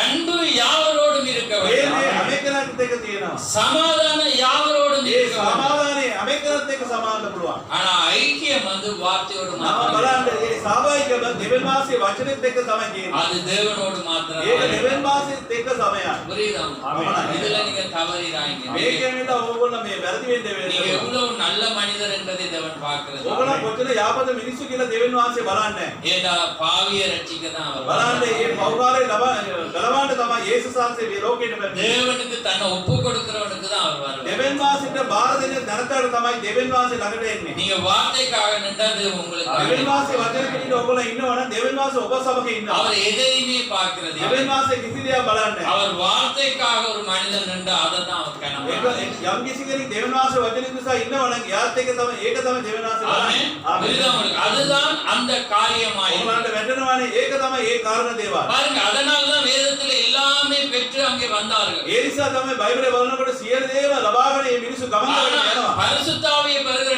டைம் வருகிற வேளையில யூதாஸ் இல்லை. නමුත් බලන්න මේ සුද්ධාත්ම මාංශයේ ඒ ලබාගෙන දේ වෙලාවට එනකොට යූදාස් පෞසු කරගෙන ගියා. அதே போல நாங்க யாவரும் அந்த கட்டத்துக்கு நாங்க வரலாம். ඒ වගේම අපි සියලු දෙනාම ඒ ස්ථානෙට එන්න පුළුවන්. ஆனா வார்த்தை ஒரு மனிதனிடத்துல வரும்போதுதான் அது தேவன் என்பதை බලන්න காண ඒ දේව වචනේ යම් කිසි කෙනෙකුට එනකොට තමයි ඒක දෙවියන් වහන්සේ කියලා අපි දැනගන්න පුළුවන්. ஆமென். பாருங்க ரைட். நான் அடுத்தது வாசி.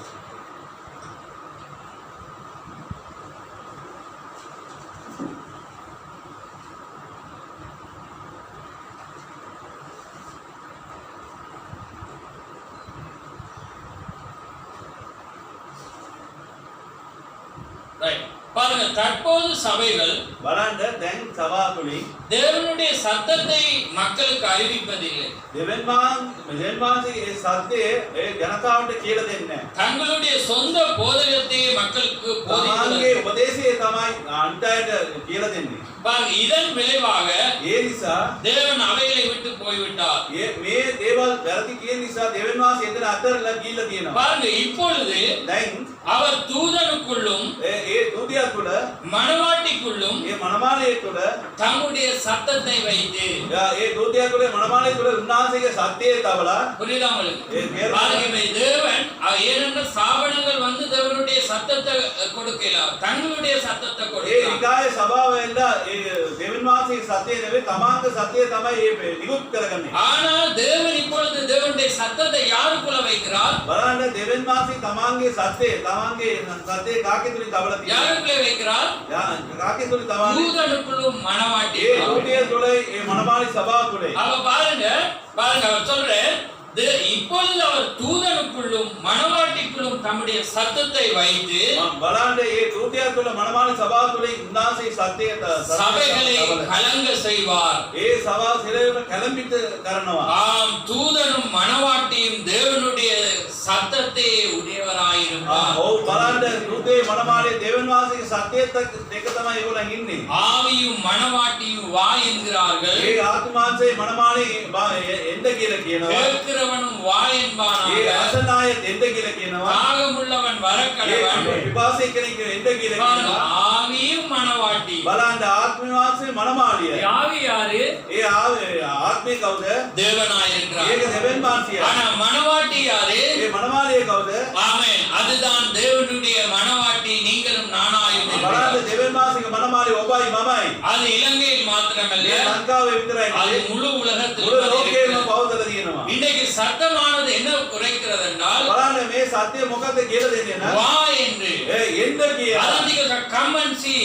කමන් සී කියලා ආරාධනා කියනවා. அதனாலதான் நாங்க பிலிப்பு நாத்தானை அழைக்கிற வேளையிலே நீ வந்து பார். බලන්න ඒ පිළිපු නාතන් වේර කඳ වෙනකොට ඕ අවිල්ල බලන්න කියලා කියනවා. ஆமென். அதுதான் உண்மையான ஜனம் அந்த இடத்திலே தேவனுடைய வார்த்தையை கண்டால் தன்னை அடையாளம் බලන්න கண்டு. සදාව ජනතාව දෙවියන් වහන්සේගේ වචනේ දැක්කොත් තමාන්ට ලකුණු කර ගන්නවා කියලා දෙවියන් වහන්සේ වචනේ. அதனால்தான் நானும் நீங்களும் வா என்று தான் நாங்க சொல்ல ඒ නිසා முடியும். තමයි අපි ඔබත් එන්න කියලා තමයි අපිට කියන්න පුළුවන්. தேவனுடைய வித்தா இருந்தா அவன் தன்னை දෙවියන් அடையாளம். වහන්සේගේ වීතිය නම් ඒ ආයතනට එනවා. அதனால்தான் சொல்றது ஆவியும் மணவாட்டியும் வா ඒ නිසා என்கிறார்கள். තමයි ආත්මාංශ මනමාලි එන්න කියලා பாருங்க, බලන්න. ரெண்டு ஊழியம். ඒ සේවයේ දෙකයි. அங்கே தீர்க்கதரிசியுடைய ஊழியம், ඒ බලන්න ඒ අනාථ කතුරයාගේ සේවයයි. அது மணவாட்டிக்குள்ளே ඒ வருகிறது. සේවයේ මනමාලි දෙකල එනවා. இன்னைக்கு யார் தேவனுடைய சத்தமா இருக்கிறார்கள்? කවුද දෙවියන් වහන්සේගේ සත්‍යය?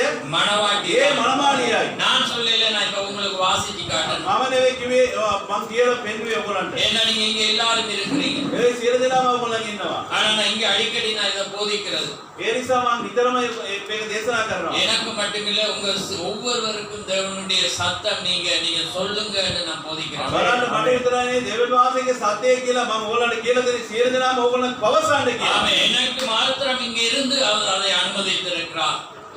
දෙවියන් වහන්සේ මට විතරයි මෙතන ඉඳලා මට அதாவது ஊழியக்காரன். அதே போல நீங்க ஒவ்வொரு சபையில நீங்க ஒவ்வொரு ஊழியக்காரரும் உங்களோட இடத்துல தேவன் அனுமதி. ඒ නිසා ඉතින් සභා දේවසේවකව ඔයගොල්ලන් එතන උන්වහන්සේ ඔයගොල්ලන් තවල ஆனா நாங்க வெளியே வரும்போது නම එළියට එන්න நாங்கள் யாவரும் தேவனுடைய மனவாட்டியாக இருக்கிறோம். සියලු දෙනාම දෙවියන් වහන්සේගේ මනමාලිය. நாங்கள் யாவரும் சகோதரராக இருக்கிறோம். සියලු දෙනාම අපේ සහෝදර සහෝදරියෝ වෙන්න. நாங்கள் மணவாளனை வெளிப்படுத்துறவர்களாக මනමාලිය අපි එළිය කරන්නේ කියලා තමයි பெண்களை அல்ல. උන්වහන්සේ අපිව නෙවෙයි. ஆமென். தேவனை வெளிப்படுத்துற ஜனமாக දෙවියන් වහන්සේව අපි ප්‍රකාශ කරන ජනතාව අපි.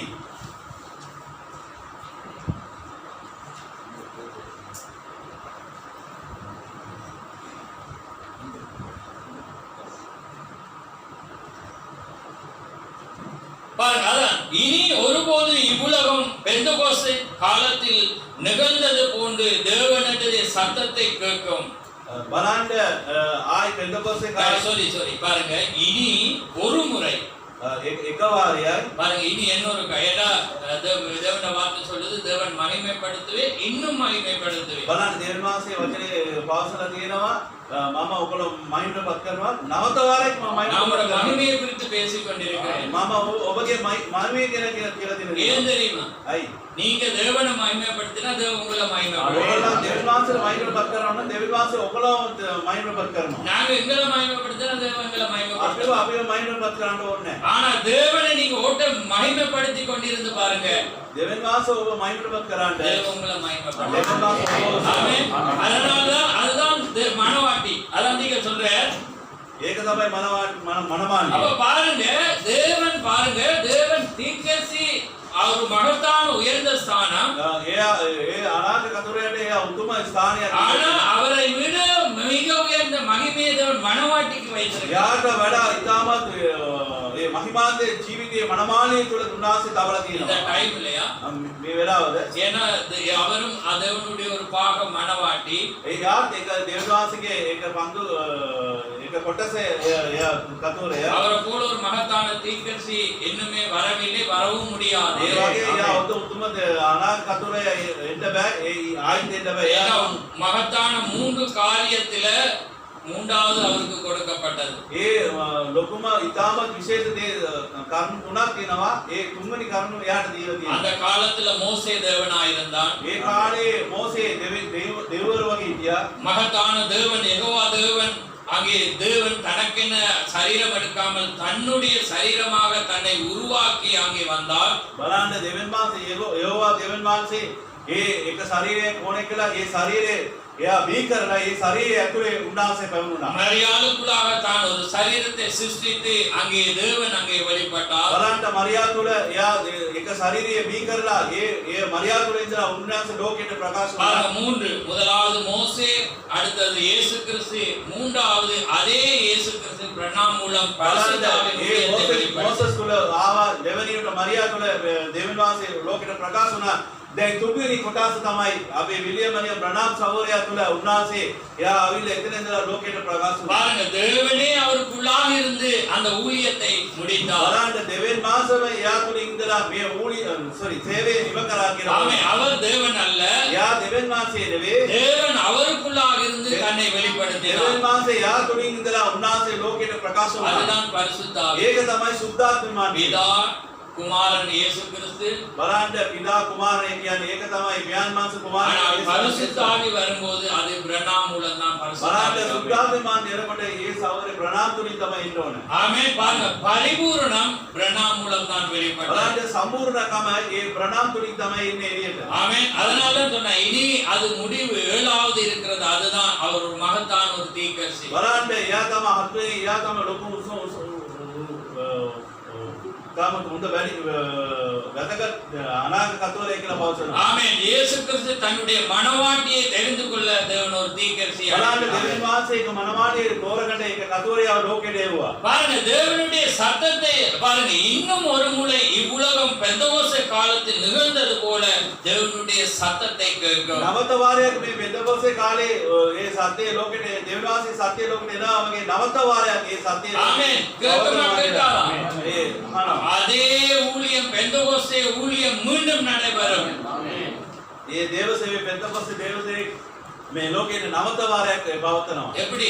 பெந்தகோஸ்தே நாள் என்ன சம்பவித்தது? ඒ පෙන්තකොස්තේ දවසේ මොනවද සිද්ධ වුනේ? அவர்கள் பயந்து இருந்தார்கள். ඒගොල්ලෝ බය වෙලා හිටියා. ஆனால் பரிசுத்த ஆவி உள்ளே வந்த வேளையிலே නමුත් සුද්ධාත්මාංශය අටුවට ආවම පස්සේ அவர்கள் பயம் இல்லாமல் வெளியே ඒගොල්ලෝ வந்தார்கள். බය නැතුව එළියට ගියා. அவர்கள் வெறித்தவர்கள் போல பேசினார்கள். ඒගොල්ලෝ මේ විව්වා මිනිස්සු වගේ කතා කරා. அவர்கள் நடந்து போகிற வேளையிலே ඒගොල්ලෝ අවිදිගෙන යනකොට அங்கே நிழல் பட்டு ඒගොල්ලෝ சொஸ்தமானார்கள். හැවනල්ල වැටිලා ඒගොල්ලෝ සුවේ වුණා. அவர்களுடைய வஸ்திரத்தை தொட ஜனங்கள் ඒගොල්ලන්ගේ காத்திருந்தார்கள். වස්ත්‍රය අරනකොට ඒගොල්ලන්ගේ ශරීරයේ තියෙන ලෙඩ රෝග සුව වුණා. வெளியிலே அவர்கள் பிச்சை கேட்க ஜனங்கள் வந்தார்கள். ඒ පාරේ යන්නේ යනකොට මේ ඉන්දමක් ඉන්නන කටිය ආවා. அவர் வெள்ளியும் பொன்னும் நம்மிடத்திலே අපිට இல்லை. රෙදි රත්තරන් මට ஆனால் නැහැ. ஒன்றை நாங்கள் வைத்திருக்கிறோம். නමුත් එක දෙයක් අපිට අවල තියෙනවා. நசரனாகி இயேசுவின் நாமத்தினால் எழுந்து நட என்று යේසුස් වහන්සේගේ නාමයෙන් ඔබ නැගිටලා ඇවිදින්න அங்கே කියලා இயேசு කිව්වා. வெளிப்பட்டார். එතන යේසුස් වහන්සේ அதே தேவன் இன்றைக்கும் இருக்கிறார். ඒ දෙවියන් වහන්සේ அதே சத்தமானது மீண்டும் ඒ வந்தார்கள். නවත වාරයක් එනවා. அதே ஊழியமானது ඒ மனவாட்டில் නවත වාරයේ සේවය මනමාලියේ நீங்கள் அமர்ந்திருக்க முடியாது. වාඩි நீங்கள் වෙලා எழுந்து பிரகாசிக்க ඕගොල්ලෝ வேண்டும். නැගිටලා මේගොල්ලෝ බැබලෙන්න ඕනේ. நீங்கள் உற்சாகம் அடைய வேண்டும். ඕගොල්ලෝ ශක්තිමත් වෙන්න ඕනේ. நீங்க அப்படி மந்த கதியில இருப்பீர்களானால் ඕගොල්ලෝ නොසලකලින් ඉන්නෝ இன்னும் வார்த்தை உங்களுக்குள்ளே வரவில்லை. දෙවියන් වහන්සේ වචනේ තාම ආවිල්ලා නැහැ. இந்த வார்த்தை தான் உங்களை உயிர்ப்பிக்க බලන්න முடியும். දෙවියන් වහන්සේ වචනේ තමයි ඕගොල්ලෝ මේ නවත වාරේ මනෝංග නැගිට්ටා. வார்த்தை தான் உங்களை உயிர்ப்பித்து அங்கே வெளிச்சத்தை கொடுக்க முடியும். බලන්න දෙවියන් වහන්සේ වචනේ තමයි ඕගොල්ලෝ බලන ලෝකයට ආලෝකයක් දෙන්නේ. அதனால் தான் மீண்டும் தேவன் பெந்தகோஸ்தே அது மீண்டும் அங்கே ඒ வரும். නිසා තමයි නවත වාරයේ මේ පෙන්තකොස්තේගේ අත්දැකීම ඒ සභාව තුළට නවත වාරයක් එනවා. ஏனென்றால் எப்பொழுதும் 2வது பவர்ஃபுல்லான බලන්න විතරම ඒ දෙවනියට එන එක හොඳම පවුල් එකකින් තමයි. அநேக உதாரணம் இருக்கிறது. ඒ ගොඩාක් උදාහරණයක් அதான் තියෙනවා. நீங்க சொல்றேன் அங்க எருசலேம் தேவாலயத்தை கூட மகிமையே இல்ல. බලන්න ඒ කතෝලික පවසනවා ඒ එරුසලේම් කියන දේව මාලිගාවේ ලොකුම මහිමාව දේශ මාලිගාව වෙන්නේ නැහැ කියලා. அதே போல மகிமையை யாருமே செய்ய ඒ முடியாது. වගේම ඒ මහිමාවන්ත දේව මාලිගාව ගොඩනගන්න කාටවත් බෑ. ஆனால் அதை சீர்படுத்த செருபாபேல் அங்கே வந்தார். බලන්න ඒක අරිගසකට ඒ සෙරුබාබෙල් රජු කෙනෙක් එතනට එනවා. ஆனா தேவன் என்ன சொல்றார் නමුත් என்றால், දෙවියන් වහන්සේ මොනවද පවසන්නේ? முந்தின ஆலயத்தை பார்க்கிறோம். ඒ ඉස්සරහව තියෙන මේ දේව මාලිගාවට වඩා இந்தின ஆலயமானது ඒ පස්සට එන දෙවියන් වහන්සේ මාලිගාව மகிமை உள்ளதா ඒ මහිමාවන්ත දේව මාලිගාව කියලා ஏன் පවසනවා. அப்படி இருக்கு? අයි ඒ වගේ තියෙන්නේ. ஆனால் மகிமையானது முதல் ஆலயத்துல தான். බලන්න දෙවියන් වහන්සේගේ මහිමේ ඒ බලවනි දේව මාලිගාව. ஆனால் சீர்திருத்தின ஆலயத்துல ஏன் மகிமை வருகிறது? බලන්න ඒ අයි මේ නවතවාරයේ හරිගස්සන දේව මාලිගාව අයි මොකටද එන්නේ? ஏன் அங்கே பிரகாசமாய் இருக்கிறது? අයි ඒක බැලුනේ මොකටද? ஆவியானவர் அங்கேதான் அந்த ஆலயத்திலே බලන්න வந்தார். දෙවියන් වහන්සේගේ සිතාගේ මාසේ මාලිගාවට පැමිණුණා. அதனாலதான் அது மகிமையாய் ඒක இருக்கிறது. තමයි දේශසේ වුණා. ஏன் மணவாட்டி மகிமையாய் අයි இருக்கிறாள்? මනමාලිය මහිමවටපත් වුණා. அவள் இல்ல, එයා නෙවෙයි. அவள் ஒன்றுமே இல்ல. එයා කිසි දෙයක් නැහැ. ஆனால் தேவன் அவளுக்குள்ளே බලන්න இருக்கிறபடியினால். දෙවියන් වහන්සේ එයා තුලේ වාසය කරා. ஆமென். அதனாலதான் முந்தின ஆலயத்தை பார்க்கலாம் ඒ නිසා තමයි ඒ ඉස්රායලින දේව මාලිගාවට ඒ පසුදෙනා දේව මාලිගේ ඉතාමත් වැඩි දේශේ වුණා. உங்களோட வேலத்தை பார்த்தா என்னோ புரியாத மாதிரி இருக்கு. ඔයගොල්ලන්ගේ கொஞ்சம் වචනේ වලට வேதம் තාම තේරුම් නැති කට්ටිය වගේ புரியுதா? තියෙනවා. கிரேட் திங் நான் சொல்லல வேதம் ஆமென், ஆமென். மகிமை அது அவ்வளவு ஒரு மகிமை. බලන්න மனவாட்டி ඒ පස්සේ ආව දේව මාලිගාවගේ ඔයගොල්ලෝ සභාව කට්ටිය එච්චරම මේ මහිමාවන්ත දේව මාලිගාව කියලා ஆமென். පවසනවා. ஏனென்றா நீங்க மகிமை உள்ளவங்க. ඔයගොල්ලෝ මහිමාවන්ත ජනතාව. தேவன் ஏன் உங்களுக்கு கொடுக்கிறார் என்றால் අයි දෙවියන් වහන්සේ ඔබට දෙන්නේ කියලා. முந்தினது போய் மகிமையாயிருக்கு. බලන්න දෙවෙනි පාරට එන එක ඉතාම උතුම් දෙයක්. ஆனா முந்தினதுதான் உயர்வானது. බලන්න ඒ ඉස්සරහා පාකින ලොකු දෙයක්. ஆனால் பின்னால வர சிம்பிளாக அந்த உயர்வை பெறும். බලන්න ඒ දෙවෙනි පාර එනකොට ලේසින් අවිල ඒ ස්ථානයට ஏனென்றா ලබනවා. யார் அவ கொண்டு வாரா? ඒ බලන්න ඒ කවුද ගේන්නේ? அவருக்குள்ள யார் හalleluya ඒ කවුද එයා තුලින් කවුද ඉන්නේ? தேவன் ඒ இருக்கிறார். දෙවියන් වහන්සේ ඉන්නවා. ஆமென். හalleluya. தேவன் தான் அங்கே மகிமைக்குரியவர். දෙවියන් වහන්සේ තමයි මේ මහිමේ ගේන්නේ. அதனாலதான் அந்த மணவாட்டி மாத்திரம் தான் தேவனை மகிமை. ඒ බලන්න ඒ මනමාලි විතරයි දෙවියන් වහන්සේට මහිමවටපත් வேற කරන්නේ. எந்த மனிதனாலும் ஏனென்றால் அவன் தன்னைதான் உயர்த்துவான். ඒ එයා මක්නිසානේ එයා තමා තමයි උසස් කරන්නේ. தன்னுடைய சாபனத்தை தான் உயர்த்துவான். එයාගේ නිකාය තමයි උසස් කරන්නේ. தன்னுடைய ஊழியத்தின் வம்ச வரலாறை தான் එයාගේ உயர்த்துவான். පරම්පරාව තමයි එයා උසස් කරන්නේ. அவனுடைய பரம்பரையை தான் உயர்த்துவான். එයාගේ පරම්පරාව තමයි උසස් කරන්නේ. அவனுடைய தகப்பன் தாயை தான் உயர்த்துவான். එයාගේ මව්පියා තමයි එයා උසස් ஆனா කරන්නේ. உங்களுக்கு எனக்கு ஒரு නමුත් ඔයාලයි මට ඒක පියාගෙන அவனை ඉන්නවා. அவர்தான் ඒක ஏற்று. තමයි ඒ ස්වාමී යේසුස් அதனாலதான் ක්‍රිස්තුස්. அவரை ඒ மகிமை. නිසා තමයි යේසුස් වහන්සේ අපි මහිමවටපත් කරන්නේ. எங்களுக்குள்ள எந்த வேற்றுமையும் இல்லை. අපිට කිසි බාධාවක් නැහැ. எங்களுக்கு எந்த உயர்வும் இல்லை. අපිට කිසි උසස් වීමක් නැහැ. எங்களுக்கு உயர்ந்தவர் ஒருவர் தான். අපි උසස් වීමේ යේසුස් වහන්සේ. அதனாலதான் மணவாட்டிக்கு ඒ மகிமை. නිසා තමයි මනමාලිට විතරයි ඒ මහිමාවෙන්ද ජීවිතය அதான் තියෙන්නේ. மலையின் மேல் உள்ள கவர்ச்சி. ඒ නිසා තමයි තද උඩ තියෙනා වූ ඒ වැවරිල්ල කියලා දේශනා පරිලයක් அந்த තියෙනවා. மலையை போய் பாத்தீங்கன்னா கரடு முரடு ஒன்றுமே இல்லை. ඒ කඳ කියලා බැලුවොත් එමේ කිසි ගණ්ඩ බෑ එතන. ஆனா மகத்தான தேவன் නමුත් ඒ උතුම දෙවියන් වහන්සේ ඒ කඳ උඩ ඉන්නවා. அதனாலே அதிலே கவர்ச்சி இருக்கு. ඒ නිසා තමයි ඒක බලනකොට වැවරෙන ගතියක් තියෙනවා. ஏன் உங்களையும் என்னையும் கண்டா ஜனங்கள் ஈர்க்கப்படுறாங்க. අයි ඔබ මාව දැක්ක ජනතාව අපේ පස්සේට ඉන්නේ. உங்களுக்குள்ளாக ஒரு ஈர்ப்பு இருக்கு. ඔයගොල්ලන්ට ඒක ඇදීමක් තියෙනවා. ஏன் உங்களோட பேசணும் என்று ஜனங்கள் අයි துடிக்கிறாங்க. ඔයගොල්ලන්ට කතා කරන්න ඕන කියලා ජනතාව කැමති වෙන්නේ. உங்களுக்குள்ளே அன்பு இருக்கு. ඔයගොල්ලන්ට තුනේ ප්‍රේමය තියෙනවා. நீங்க உண்மையாக பேசுறீங்க. ඔයගොල්ලන් සැබෑවෙන් කතා நீங்க කරනවා. அவங்களை ஆறுதல் படுத்துறீங்க. ඔයගොල්ලන් ඒගොල්ලෝ සලසනවා. உங்களோட வார்த்தைகள் அவங்களை உற்சாகப்படுத்துகிறது. ඔයගොල්ලන්ගේ වචනේ ඒගොල්ලෝ සක්මත් කරනවා. நீங்க உதாரணத்துக்கு அறிவீங்க, உங்களை சில பேரை கண்டோன்னா உங்களோட கதை கோணம் போல இருக்கும். සමහර අය දකිනකොට ඒගොල්ලන්ට කතා කරන්න ඕන කියලා හිතනවා. அது ஏனென்றால் அந்த அன்பு உங்களுக்கு இருக்கு. අනිසාන මේ ප්‍රේමය ඔබ තුළ තියෙනවා. அந்த சகலத்தையும் அது தாங்கும் சகிக்கும் முழுவதையும் அது සියලු விசுவாசம். දේම ඒගොල්ලෝ දරා ගන්නවා. ඒක විශ්වාස කරනවා. ඒක ඒ සියලු දේම ඒක තියෙන அது ප්‍රේමය. பாவியை மன்னிக்கும். ඒ පෞකාරයට කමාව දෙනවා. அவனுக்காக அது ஜெபம் ඒ பண்ணும். එයා නිසා ඒක යාත්‍රා කරනවා. அவன் அங்கே தேவனுக்குள்ளாக வர வேண்டும் என்று அவனுக்காக அது வேண்டுதல் ඒ செய்யும். ප්‍රේමයේ ඒ දෙවියන් වහන්සේ තුළ එන්න ඕනේ කියලා එයා උන්සා මෙයා යාත්‍රා කරනවා. அதனால அந்த அருமையான தீர்க்கதரிசிகள் முன்னோடியாக ඒ නිසා තමයි එයා අපිට ඉස්සෙල්ලා ආදර්ශමව ඉන්නවා. அவன் என்ன சொல்றான்டா, என்னுடைய சத்துரு கூட பாதாளத்திலே එයා මොනවද කියලා මගේ සතුරා වගේ මගේ මට එනිමි විතරයි මම අපායට යන්න හොඳ නැහැ. அதனால்தான் நம்முடைய மகன் பிலிப்போலிடத்திலே பேட்டி காணும்போது ඒක තමයි එයා විලිපොල්ට මේ අහනකොට அவர் சொல்றார் அவருடைய நண்பர் யார் அவருடைய சத்துரு யார் என்று கண்டு கொள்ளவே මගේ முடியாது. තාත්තාන්ට ඉන්න කට්ටිය කවුද මෙයාගේ සතුරා කවුද මෙයාගේ යාළුවා කවුද කියලා දන්නේ නැහැ. அவர் எல்லோரோடையும் அவர் கரங்களை குறிக்க එයා සියලු දෙනාත් එක්කම අත දාලා කතා කරන්න යන්නේ. அதுதான் அவருடைய இயல்பாய். ඒක තමයි එයාගේ ගුණාංගය. ஒருவேளை நீங்க அப்படி போகலாம், ඒ වගේම ඔයගොල්ලෝ ඉන්න පුළුවන්. ஒருவேளை நீங்க யாராவது யாருக்கு கையை கொடுக்க போகலாம், කවුරු හරි ඔයගොල්ලෝ තවත් කෙනෙක්ට අත දෙන්න පුළුවන්. ஒருவேளை வணக்கம் சொல்லலாம், ඒගොල්ලෝ වදින්න පුළුවන්. அல்லது தராம போகலாம். ඒගොල්ලෝ වදින්න නැතුව යන්න ஆனா පුළුවන්. உண்மையானவன் அதை செய்துதான் ஆக අපි வேண்டும். සබෑ කෙනෙක් කියනකොට එයා ඒක කරනවා. ஆமென். ஆமென். அதுதான் மணவாட்டியாய். ඒක තමයි මේ මනමාලිය. மணவாட்டி தன் குணத்தினால் தான் அவள் அடையாளம் கண்டு கொள்வாள். මනමාලිය තමන්ගේ ගුණාංගයේ තුලින් තමයි ලකුණු කරගන්නේ. ஆமென். ஆமென். அவள் வேறு வழியிலே அல்ல. වෙන මාර්ගයෙන් නෙවෙයි. ஆமென். பாருங்க, அதனால பாருங்க, செருபாவில் அங்கே கட்டப்பட்டது மேல கட்டுகிறான்.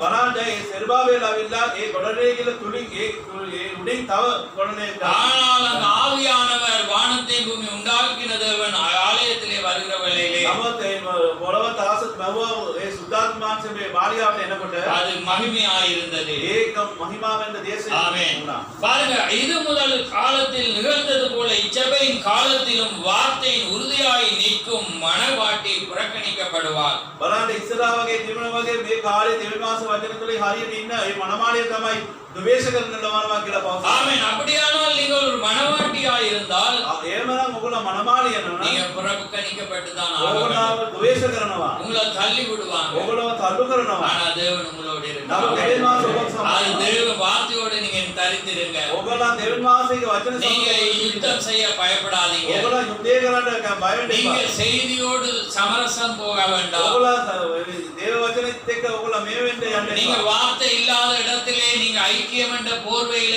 போக வேண்டாம். දේව වහන්සේ වචනේ නැති තැනට එතනට ගිහිල්ලා ඔයගොල්ලෝ සහභාගීකම කියලා එතන කියලා සහභාගී වෙන්න එපා. அங்கே வார்த்தை இருந்து குணம் இல்லாத இடத்துல நீங்க கடந்து செல்ல வேண்டாம். මේ වචනේ දේශනා කරලා ඊට පස්සේ ඒගොල්ලන්ට ගුණංගය නැත්තම් එතන යන්න එපා. ஏண்டா நீங்க யுத்தத்தை கண்டு பயப்படுறீங்க?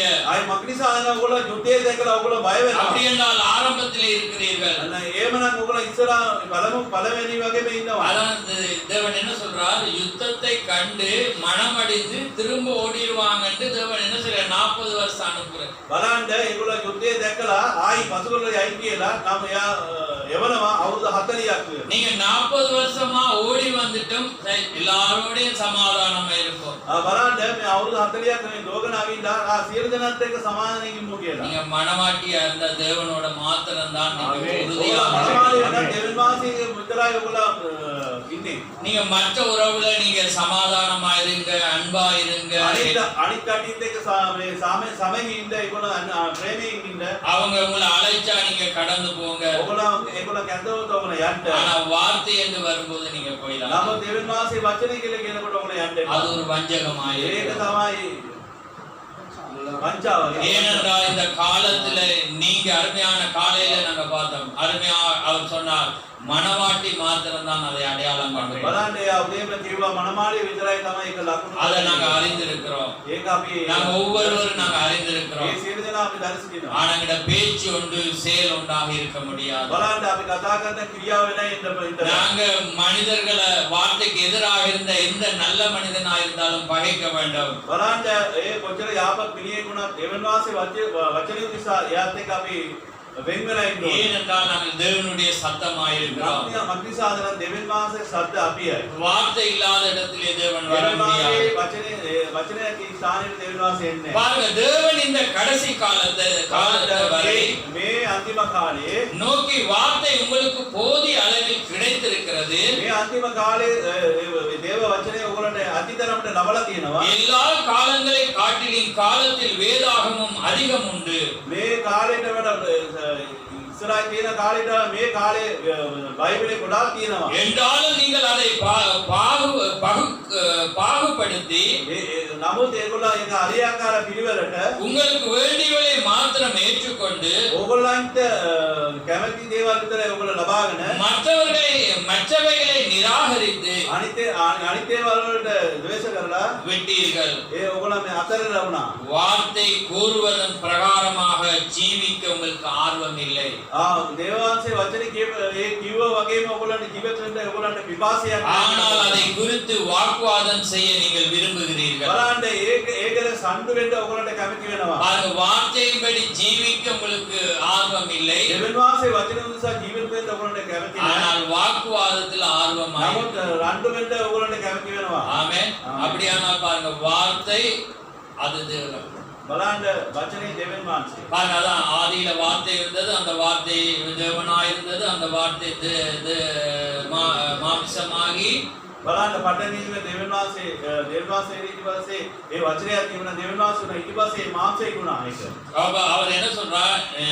நானும் பிதாவும் ஒன்றாய் இருக்கிறது போல බලන්න එයා මොනවද කියන්නේ මමත් පියාත් එක වගේම ඉන්නවා. நீங்களும் நானும் ஒன்றாய் இருக்கும்படி வேண்டுகொள்ளுங்கள். ඔබයි මමයි එක වගේම ඉන්න මම යාඥා කරන්නේ. பிதா என்னிலும் පියාන් වහන්සේ මාය තුලින් நீங்கள் என்னிலும் ඔබ මාය තුලින්ද நிலைத்திருக்கும்படி நான் வேண்டிக் கொள்கிறேன். ඒ திடீர்னு நம்ம யாரா பிதா என்ன அர்த்தமா சொல்லுங்க, நானே என்ன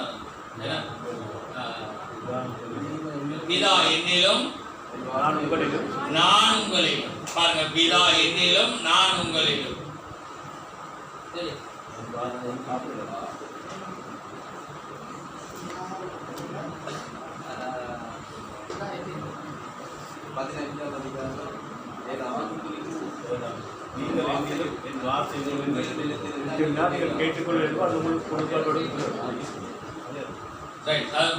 பாருங்க, நான் இன்னொரு வாசிச்சு முடிக்க போறேன்.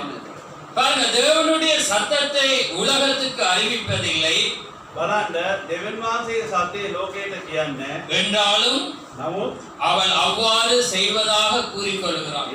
යා ඒ වගේම කරනවා කියලා යා කියාගෙන ඉන්නවා. இன்னைக்கு அநேகர் அப்படி சொல்றவண்ணமா ඒ ගොඩක් අය ඒව තමයි කියන්නේ. என்றாலும் அவள் அவ்வாறு செய்வதாக கூறிக்கொள்கிறார். නමුත් බලන්න යා ඒ වගේම කරනවා කියලා තමයි යා කියාගෙන ඉන්නවා. கவனிங்க, බලන්න தேவன் தம்முடைய மணவாட்டியின் மூலம் உலகத்தின் மக்களோடு இன்னும் பேசிக் கொண்டிருக்கிறார். බලන්න දෙවියන් වහන්සේ තමන්ගේ මනමාලී යා තුලින් ලෝකයේ මිනිස්සුන්ට කතා කරන්නේ. ஆமென். தேவன் இன்னுமாக அவர் பேசிக் දෙවියන් கொண்டிருக்கிறார். වහන්සේ තාම කතා அது කරන්නේ. யார் மூலம்? என்னின் மூலம், உங்கள் மூலம் தான். ඒක කවුද? මමයි ඔබයි තුලින් තමයි කතා நீங்க කරන්නේ. மணவாட்டியாக இருந்தா தேவனுடைய சத்தமாய் ඔබ இருக்கிறீர்கள். මනමාලී නම් දෙවියන් වහන්සේගේ සත්‍යයයි. நீங்க வார்த்தையை மாத்திரம் தான் பேச முடியும். ඔබ දෙවියන් වහන්සේ වචන විතරයි කතා කරන්නේ. வார்த்தை இல்லாததோடு நீங்க எவ்வளவு நீங்க சேர மாட்டீங்க. දෙවියන් වහන්සේ වචන නැත්තම් ඔයගොල්ලෝ ඒගොල්ලන්ට එකතු වෙන්නේ නැහැ. நீங்க ஜீரணிக்கவே மாட்டீங்க. ඕගොල්ලන්ට දිර වෙන්නේ නැහැ. அதனால தான் நான் ஆரம்பத்திலே உங்களோடு நான் சொன்னேன், ඒ නිසා තමයි මුලින්ම මම කිව්වේ ஐக்கியமானது நீங்கள் கவனமாக இருக்க வேண்டும். බලන්න ඒ සාවායිකම එකමුතුකම ඉතාම ප්‍රවේශවත් ඉන්නේ. இன்னைக்கு உலகத்திலே அப்படிப்பட்ட ஒரு கடைசி நேரத்திலே நாங்கள் බලන්න මේ ஜீவிக்கிறோம். ලෝකයේ අන්තිම දවස්වල අපි ජීවත් වෙනවා. அன்றைக்கு யாத்திரையிலே இருந்தது போல இப்பொழுதும் நாங்கள் இருக்கிறோம். ඒදා ඒ බලමුනේ යාත්‍රාවේ ඉන්න වගේම මේ ඉන්නේ අපි. எல்லாமே சரியாக සියලු இருக்கலாம். දේම හරියාකාර තියෙනවා. வஞ்சகமானது ஒரு பொய்யில தான் அது இருக்கு. ඒක වංචාව අවිලා ඒක වචනේ තුලින් තමයි මාරු වෙන්නේ. அது 90 இருக்காது, ඒක 90 වගේ තියෙනවා. 99ல உண்டாக ඒක இருக்கு. 99 එක තමයි ඒක. ஆமென். அதைதான் நீங்க அந்த ஊழியங்களை கவனிக்க வேண்டும். ඒක තමයි ඒක සේවය ඔයගොල්ලෝ දකින්න ඕනේ. இன்னைக்கு நீங்களே நானும் தான் அந்த ஊழியங்களை இனம் காண முடியும். ඔබයි මමයි මේ සේවය දකින්න පුළුවන්. இன்னைக்கு இலங்கையிலே ஒரு ஊழியம் இருக்குமானால் මේ ලංකාවේ ඒක සේවය තියෙනවා. அது ஒன்று சரியாக இருக்கணும் அல்லது ஒன்று தவறாக බලන්න இருக்கணும். ඒක හරි අනිත් එක වැරදි වෙන්න බෑ. அது ரெண்டுமே அப்படி இருக்க முடியாது. ඒකේම හරියාකාර හිට බෑ. அது ஒன்றாக தான் அது இருக்க ඒක வேண்டும். එක වගේම තියෙන්න පුළුවන්. அதுக்காக ஒரு தலைவனுக்குள்ளாக அல்ல, ඒ නිසා ඒක නායකත්වයක් කියන அது வார்த்தைக்குள்ளாக. ඒක වචනේ තුලින්. அது இந்த இடத்திலேயோ அல்லது வேறு இடத்திலேயோ பல சபைகள் இருக்கலாம். බලන්න මෙතනද වෙන තත්ත්වවල බොහෝ සභාව තියෙනවා. ஆனா அது எல்லாமே ஒரு வார்த்தையை விசுவாசிக்கிறதா බලන්න මේ இருக்கும். සියලු සභාවම එක වචනේ විශ්වාස වෙන්න ඕනේ. ஆமென். நான் சொல்லுகிறது புரியுதா உங்களுக்கு? මේක තේරෙනවද? ஏனென்றால் அது வார்த்தை, அது நாங்க விசுவாசிக்கிறதும் அருகில் இருக்கிறதும் ஒன்றாயிருந்தா அது நிச்சயமாக அது ஒரு අපි மனமாய். හදාන්නේ ඒ ළඟ තියෙන යාත් ඒ විශ්වාස ඒ අදහන නම් අපි එකයි. அது எப்பொழுது ஒன்றை ஒன்று சந்திக்கும், බලන්න ඒ විතරම එක එකනා මුණ ගැහෙනවා. அது ஒன்றை ஒன்று நேசிக்கும். එක එකනාට ප්‍රේම කරනවා. ஆனால் அது ஒன்றுக்கு ஒன்று எதிராக இருக்குமானால் බලන්න එක එක්කෙනාට විරුද්ධ තියෙනවා அது නම් தவறாக ඒක இருக்கிறது. වැරදි වෙන්න පුළුවන්. ஏனென்றால் அது மனவாட்டி ඒක அல்ல. මනමාලිය නෙවෙයි. அது மனவாட்டியாக இருக்குமானால் ඒ මනමාලිය නෝනා அது தேவனுக்கு மாத்திரம் சேவை ඒක செய்கிறதா. දෙවියන් වහන්සේ විතරයි සේවය කරන්නේ. ஆனால் இன்றைக்கு ஜனங்களை நீங்க பாத்தீங்கன்னா බලන්න මේ ජනතාව කියලා බැලුවොත් அது என்னுடைய சபை உன்னுடைய சபை அங்கிருந்து ஜனம் வந்துடும் இங்கிருந்து ஜனம் போகும் என்று அவங்க சொல்லுவாங்க. දැන් බලන්න මේ කට්ටිය මේක මගේ සභාව ඒක මගේ සභාව කියලා මෙතනද එතන කට්ටියයි කියලා එක එක දේවල් දොඩවනවා. அப்ப நான் யோசிக்கிறது இப்ப கடவுளுக்காக ஊழியம் செய்யாம இப்ப ஜனத்துக்காக தான் ஊழியம் நடக்கும். බලන්න මම හිතනවා දෙවියන් වහන්සේට සේවය කරන්න නැත්නම් මිනිස්සුන්ට තමයි සේවය කරන්නේ. ஒரு மனிதனுக்கு தேவன் யாரை கொடுத்தாரோ அவன் விட்டு போக மாட்டான். බලන්න එක මිනිසෙකුට දෙවියන් වහන්සේ කවුද දෙන්නේ? එයාව අතරට යන්නේ. யாரை கொண்டு தேவன் பேசுறாரோ அவனை கொண்டு எந்த இடத்திலும் அவர் பேசுவார். බලන්න කවුද අඬකාල දෙවියන් වහන්සේ එයා තුලින් කතා කරන්න ඕන උන්වහන්සේ කැමති වෙනවද? එයා තුලින් තමයි දෙවියන් වහන්සේ ஒவ்வொருவனுக்கு ஒரு சபை இருக்க එක வேண்டும். එක්කෙනාට එක එක සභාව තියෙනවා. அவன் சபையை மாறி மாறி ஜம்ப் பண்ணக்கூடாது. එයා සභාව ඉදලා ජම්පෙන්න හොඳ නැහැ. அது அவனுக்கு ஒரு சபை இருக்க வேண்டும். එයාට එක සභාවක් ඉන්න ඕන. அவன் அந்த இடத்திலே பிரவேசிக்க ඒ வேண்டும். සභාවට තමයි යන්න ඕන. அவன் அந்த இடத்திலே தன்னுடைய எல்லா பிரயாசங்களையும் கொடுத்து அதற்காக அவன் அந்த இடத்திலே அவன் ஜீவிக்க බලන්න ඒ வேண்டியவனாக. සභාවට ගිහලා දසම කොටස ඔක්කොම දීලා එතන තමයි එයා ජීවත් වෙන්න ඕන. ஆனால் அந்த உரிமை அவனுக்கு இருக்கிறது. ඒ නිසා එයාගේ මේ එයාට ඒ අයිතිය තියෙනවා. என்ன உரிமை? මොකද ඒ අයිතිය? தெரிந்து கொள்கிற உரிமை තෝරගැනීම ඒ අයිතිය එයාට තියෙනවා. அவனுக்கு மட்டும்தான் இருக்கு. එයාට විතරයි තියෙන්නේ. ஆமென். ආමෙන්. அதுதான் அவனுடைய காரியமாயிருக்கு. ඒක තමයි එයාගේ දේවල්. அதனால எங்களுக்கு மெய்யான ஒரு மகத்தான ஒரு போதகர் இருக்கிறார். ඒ නිසා මට අපිට හොඳම එදේරියෙක් ඉන්නවා. அவர்தான் ஆண்டவராகிய இயேசு. එයා තමයි ස්වාමී යේසුස් වහන්සේ. ஆமென். அதனாலே அவர் நிச்சயமாக உங்களையும் என்னையும் அவர் வழி ඒ நடத்துவார். නිසා ඔබ උන්වහන්සේ මඟ පෙන්නනවා. அதனாலே தேவன் ஒரு தீர்க்கதரிசியை அனுப்பி ඒ වගේ උන්වහන්සේ අපිට කතුවරයක් එවලා තියෙනවා. இன்னைக்கு தேவன் ஒரு தூதனை அனுப்பி எங்களுக்கு வார்த்தையை கொடுத்திருக்கிறார். ඒක දුදයක් කවිලා උන්වහන්සේ දේවදාසී වචනේ අපිට දුන්නා. நான் அந்த பாதையிலே நடக்கும் මේ මාර්ගය අපි අවිදින යනවා. அவர் நிச்சயமா எங்களை வழி නිශ්චයම நடத்துவார். සබෑ උන්වහන්සේ අපි මඟ පෙන්නනවා. அதனாலே கர்த்தர் தாம் உங்களை ඒ නිසා ஆசீர்வதிப்பார். දේවදාස ඔබ ආශිර්වාද කරනවා. எல்லாவற்றையும் பரிசுத்த ஆவிக்குள்ளாக நிதானித்து பாருங்க. සියලු දේව සුද්ධාත්ම මාංශ විමසලා බලන්න. நான் ஜம்ப் பண்ணினபடினால சில உபதேசங்கள் தவறா போகலாம். අපි එක එක තැන්වලට ගිය නිසා මේ සමාධි දේශනා විතර වැරදි වෙන්න පුළුවන්. என்னவா இருந்தாலும் என்னோட பேசுங்க. ஆமென். என்னவா இருந்தாலும் என்னோட பேசுங்க. මොකක් හරි කියනවා නම් මම ඒක කතා அதே කරනවා. போல இங்க ஒவ்வொருவரும் பேசி இருக்கிறாங்க. එක එකනාව කතා කරලා அத புரியாட்டி அவங்ககிட்ட தான் இங்க கொண்டு தீக்க சொல்லுங்க. ஆமென். ඒගොල්ලන්ට ඕගොල්ලන්ට ඒක හරියට වටහා ගන්න නැත්නම් එයාකින් ඉතින් ආගන්න කියලා. ஏனென்றா நீங்க பேசக்குள்ளேயும் அதே மாதிரி அவங்க சொன்னா நீங்க அப்ப கண்டுகொள்ளலாம் இது தவறு. ඕගොල්ලන් කතා කරනකොට එයා ඒ වගේම කිව්වනම් ඒ වෙලාව අපිට දැනගන්න පුළුවන් එයා වැරදි කියලා. அதாவது வேத வார்த்தைக்கு புறம்பாக இருந்தா දෙවනාසි වචනෙට වෙනම සිටිනවා. அதனால தான் தீர்க்கதரிசியிடத்தில் அப்படி வாராங்க ஜனம். ඒ නිසා තමයි ඒ කතුරයක් ළඟට ජනතාව එන්නේ. அப்ப அவர் சொல்றார் அந்த போதகன் என்ன ஆவியினால பேசினான் என்பதை அவனுடைய ஆவியை நீங்க கட் பண்ணி நான் மாத்திரம் கண்டுகொள்ளலாம். බලන්න ඒ දේශනාකාරයේ මොන ආත්මිකවලින් කතා කරනවා කියලා ඕගොල්ලන් ඒක අල්ලගත්තා විතරයි එයා කවුද කියලා ඕගොල්ලන්ට දැනගන්න පුළුවන්. அதே போல நாங்க பேசும்போது நாங்கள் சில இடத்துல நின்றுவோம், சில இடத்துல ஜம்ப் பண்ணுவோம், சில இடத்துல மறந்து அடுத்ததுக்கு போவோம். බලන්න ඒ වගේම කතා කරනකොට සමහරවිට නවතනවා නැත්නම් ජම්ප් කරලා අනිත් තැන් වලට යනවා. அதனால நிச்சயமாக உங்களோட போதகத்தை நீங்க இங்க வெளி ஜனங்களா இருந்தா உங்களோட போதகத்தை கேட்கலாம். அப்ப அவங்க என்னட்ட கேட்பாங்க அதை பண்ணுவோம். அதே போல சில காரியம் உங்களுக்கு புரியாட்டி ஒண்ணுமே நடக்கல நான் சொல்றேன். බලන්න ඒක ඕගොල්ලන්ට මොකක් හරි වටහා ගන්න බැරි වුණා ඕගොල්ලන්ගේ දේවසේකට අහන්න අපේ සභාවේ මොනවද කියන මහින් අහන්න පුළුවන්. எல்லாத்தையும் விட ஒரு விசேஷத்தை ஒன்று இருக்கிறது. සියලුට වඩා උත්තර විශේෂිතයක් තියෙනවා. தேவன்ட ஒப்பு கொடுத்தீங்கன்னா அவர் உங்களுக்கு දේවනාථේ බාරකට නම් දේවනාථ මොනවද එළිදව කරනවා. புரியாதவங்களுக்கு தான் சொன்னேன். ඒකට වටහා ගන්න வளர்ந்தவங்க எப்பயுமே ஜெபிப்பாங்க. ඒ වර්ධනුණා කට්ටිය යාත්‍රා කරනවා. பரிசுத்த ஆவியானவர் உங்களுக்கு ඒ வெளிப்படுத்துவார். සුද්ධාත්ම මාංශය ඒකට එළිදව කළා දෙනවා. கர்த்தர் தாமே மீண்டும் உங்களை තව ஆசீர்வதிப்பார். කාර්යයක් දේවනාථ ඔබට ආශිර්වාද කරනවා. நீங்க ஆர்வமா இருப்பீங்க. ආමේන්. මේ ආසාවෙන් ඉන්න. அதனால நான் உங்களுக்கு டைம் இருக்கிறது 15 நிமிஷத்துல முடிய 12க்கு முதலே முடிப்போம். நீங்க கடந்து போறதுக்காக 12 ඉස්සලා අපි ඉව කරන්න යනවා. உங்களுக்குள்ளாக நீங்க பெற்றுக்கொண்ட சாட்சிகள் சில பேருக்கு இருக்கும். ஏன்னா நீங்க அதை அது சொல்ல விரும்புவீங்க ஏதாவது? ඕගොල්ලන්ට මොනවා හරි සාක්ෂියක් තියෙනවා ඕගොල්ලෝ කැමති වෙනවා ඒ සාක්ෂිය කියන්න පුළුවන්. அப்ப நீங்க அதுக்காக சாப்பாடு நல்லா இருந்துச்சு, அது நல்லா இருந்துச்சு, அது வேணும், அதை விரும்பி ඒ නිසා ඔයගොල්ලෝ කෑම හොඳයි හොඳ අයිස්ක්‍රීම් එකක් දුන්නා කියන එක அதெல்லாம் வேணாம். எப்படி வந்தாங்க அங்க நீங்க ஓடி வந்து தந்தாங்க அதெல்லாம் வேணாம தேவனுடைய காரியத்துக்குள்ளாக நீங்க பெற்ற ஆசீர்வாதங்களை பேசி தேவனை மகிமைப்படுத்துற காரியம் ஏவப்படுத்தானே அதுக்கு நம்ம இடம் கொடுக்க வேண்டும். දෙවෙනි මාස ඔබට කරපු මෙතන තවස්තුනෙන් අවිත ඔබට කරපු දේවල් ඔයගොල්ලන්ට මොකක් හරි පෙරවීමක් දෙනවා තියෙනවා නම් ඒක අවිලා කියන්න. அதனால ஆம்பளை பேசிட்டாங்க, பெண்கள் பக்கம் நம்ம சான்ஸ் ஓட்ட கொடுக்கலாம். බලන්න මේ පිරිමි කට්ටිය